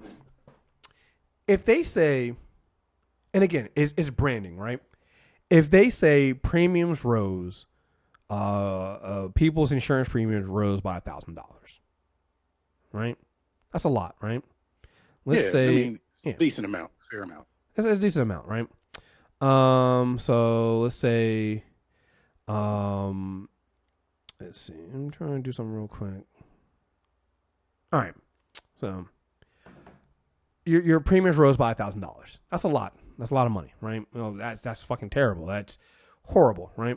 If my premiums rose for $1,000 right now, people immediately assume that you're paying $1,000 a month. That's not what happened. That's spread over. That's spread out over 12 months. And after you start paying it, you won't notice it. You don't. And the thing about it is, a lot of people that were complaining about that, you could afford it. Like when I was at my last job, my coworker was complaining about that. She's like, Obamacare, and she's like, insurance premiums went up too high. It's too expensive. So Obamacare is blah, blah, blah. I'm like, all right, you're right. It did. But one, it went up because we're also putting more people into the system and more people are getting covered. And I'm like, you're making a lot of money like I am. We can afford it. Right? Like, we make more, so we put more into the system. Yeah, our premiums went up, but that also means that people below us have cheaper premiums. People below us are getting taken care of. But so many people, like, again, and this is just the perception of stuff, and again, I'll get into this more next week, but that's that is a thing that we got to get over if you want to get universal health care. The problem is that won't happen in our lifetime, Chris. And I don't think it will. Like, I think a lot of people need to understand that, like, the campaign isn't to get Democrats to sign on for universal. That's not the problem. The problem is getting the average American to understand that, again, go back to, we did an episode a while ago about everybody thinks they're middle class. So you'll get people that are making $200,000 a year thinking they're middle class. Thinking they can, I can barely, motherfucker, you're $200,000 a year. You're way above everybody else. You're not middle class. You're well-to-do. Your taxes should go up. My taxes should go up. You know, I'm a single person making six figures. Yes, my taxes should go up. I should put more into the system because, you know what? I can help other people. That's part of being in society. But we don't want that. You know, people want lower taxes. We want lower this, lower that. And I'm like, you can't have lower taxes and also provide have a government that provides the most basic of services, you know, to people who need it. You know, it's literally financially impossible. We were just talking about this last week about Irma and what was happening with the people, you know, in the poor people that were in the path of that hurricane. Like, you can't take care of those people if we're also saying we want to cut everybody's taxes and everybody gets a tax break. Well, then where does the government get the money to take care of the people that don't have the funds to do this? And the problem is, here's the thing. People say they want that until they see it go up. Because I think a lot of people that are saying, oh, we support universal health care don't realize that, hey, you make enough money that when we get this, your taxes are going to go up.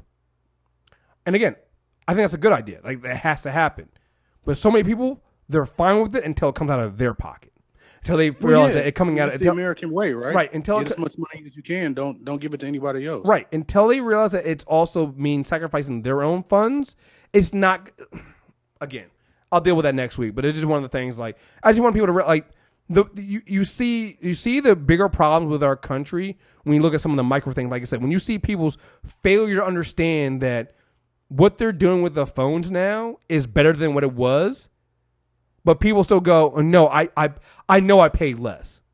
No, you didn't, actually. No, you didn't. You really didn't. Like, your plan was artificially high because they were, basically getting their money back because they locked you into a 2-year plan. And those 2-year plans might have had limits on your data. They might have limits on your text. So then when you went over that stuff, you paid them even more. So you were paying out the pocket for this shit. Now they're like, okay, no, we're gonna get rid of that. We're not gonna subsidize your phone.